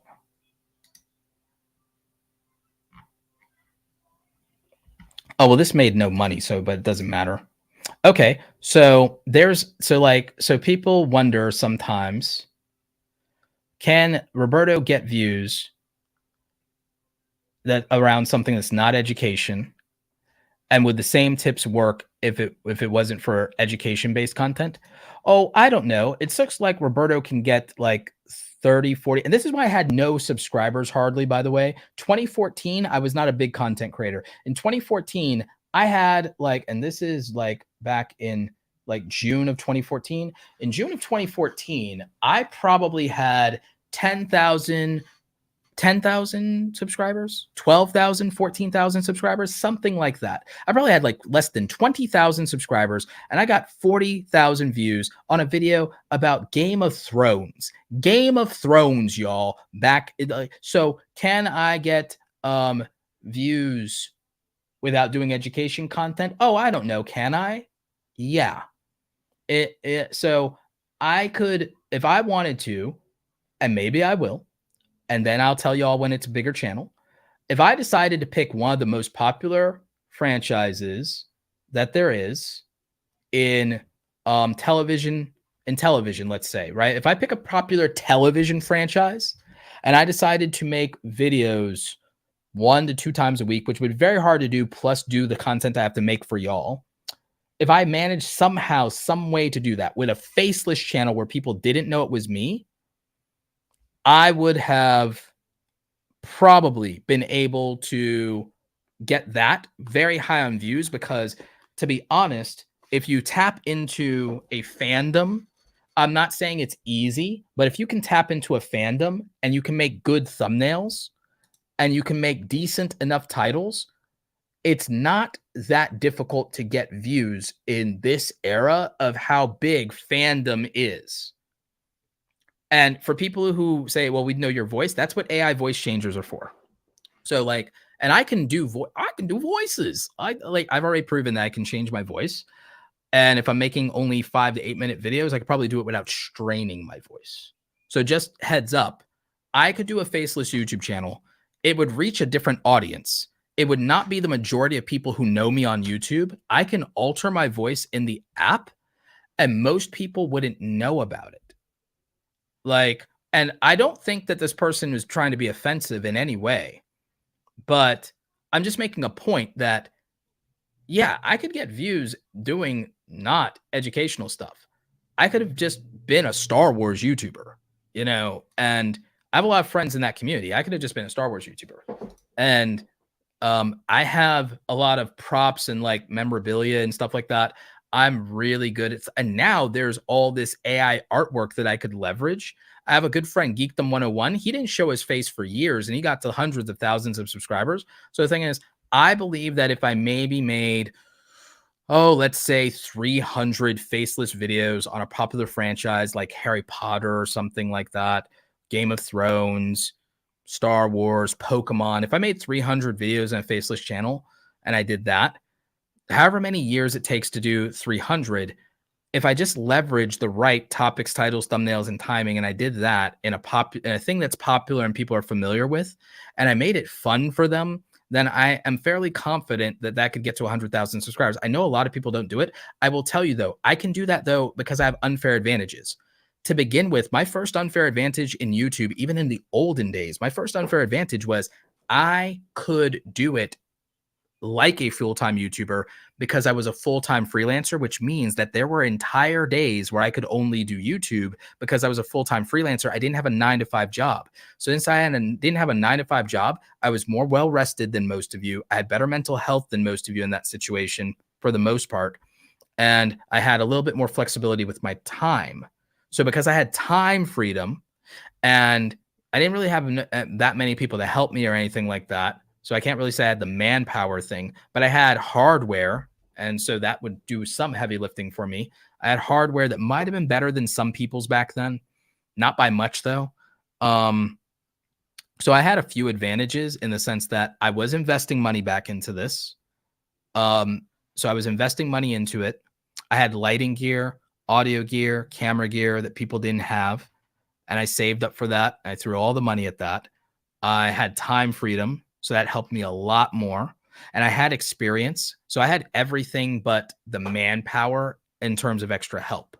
So that made a huge difference in my career early on. And I think that those advantages matter. And those advantages are the difference between people who have to grow slow and grind versus people who can shoot up. But anyway, I got to run. I am going to be late for coaching if I keep this up. But it's been a pleasure. I enjoyed everyone. Thank you for all the super chats. We're going to close out with watching the trailer for my book, Create Something Awesome. If you have not got the book yet, use the link in the description down below, please. That is an Amazon affiliate link. This book, I think, will help you no matter what stage you are as a content creator. And I think also it's a good focus on treating this like a career instead of a hobby, if that's something you're into. So I would encourage everyone to pick that up. So enjoy my book trailer, and I will catch you on the next live stream. We'll probably try to announce it a little bit earlier than this, but other than that, stay awesome, and I'll catch you next time. I finally did it. I finished my book, Create Something Awesome, How Content Creators Are Profiting from Their Passion in the Creator Economy. The book is available now in paperback and in Kindle, where you can read it on any e-reader or device, and I'm really excited about this. The audiobook is coming soon, probably October 2022. Oh my God, it's so great to be able to have this book done, put it up on the bookshelf, and to know that all of you who appreciate it, you want to hear what I have to say about the creator economy, becoming a full-time content creator, and what the experience and lifestyle of being a content creator actually is like. This is the book. I put 20 chapters in here of the most important things I think that content creators could be focusing on today. I talk about the mental health aspect of being a content creator, getting discouraged, imposter syndrome, not charging what you're worth, and mostly actionable advice around monetizing your content properly, but also how to build an audience on your authenticity and what it's really like to start from zero, even today. So if you're interested, make sure you're checking out the book. You can order it on Amazon. You also probably order it in a lot of other places like Barnes & Noble, and it will be coming to other bookstores soon. Really excited about it. Thank you for all the support and love around the book and the positive reviews. Now go ahead and pick it up and make sure you go out there and create something awesome today.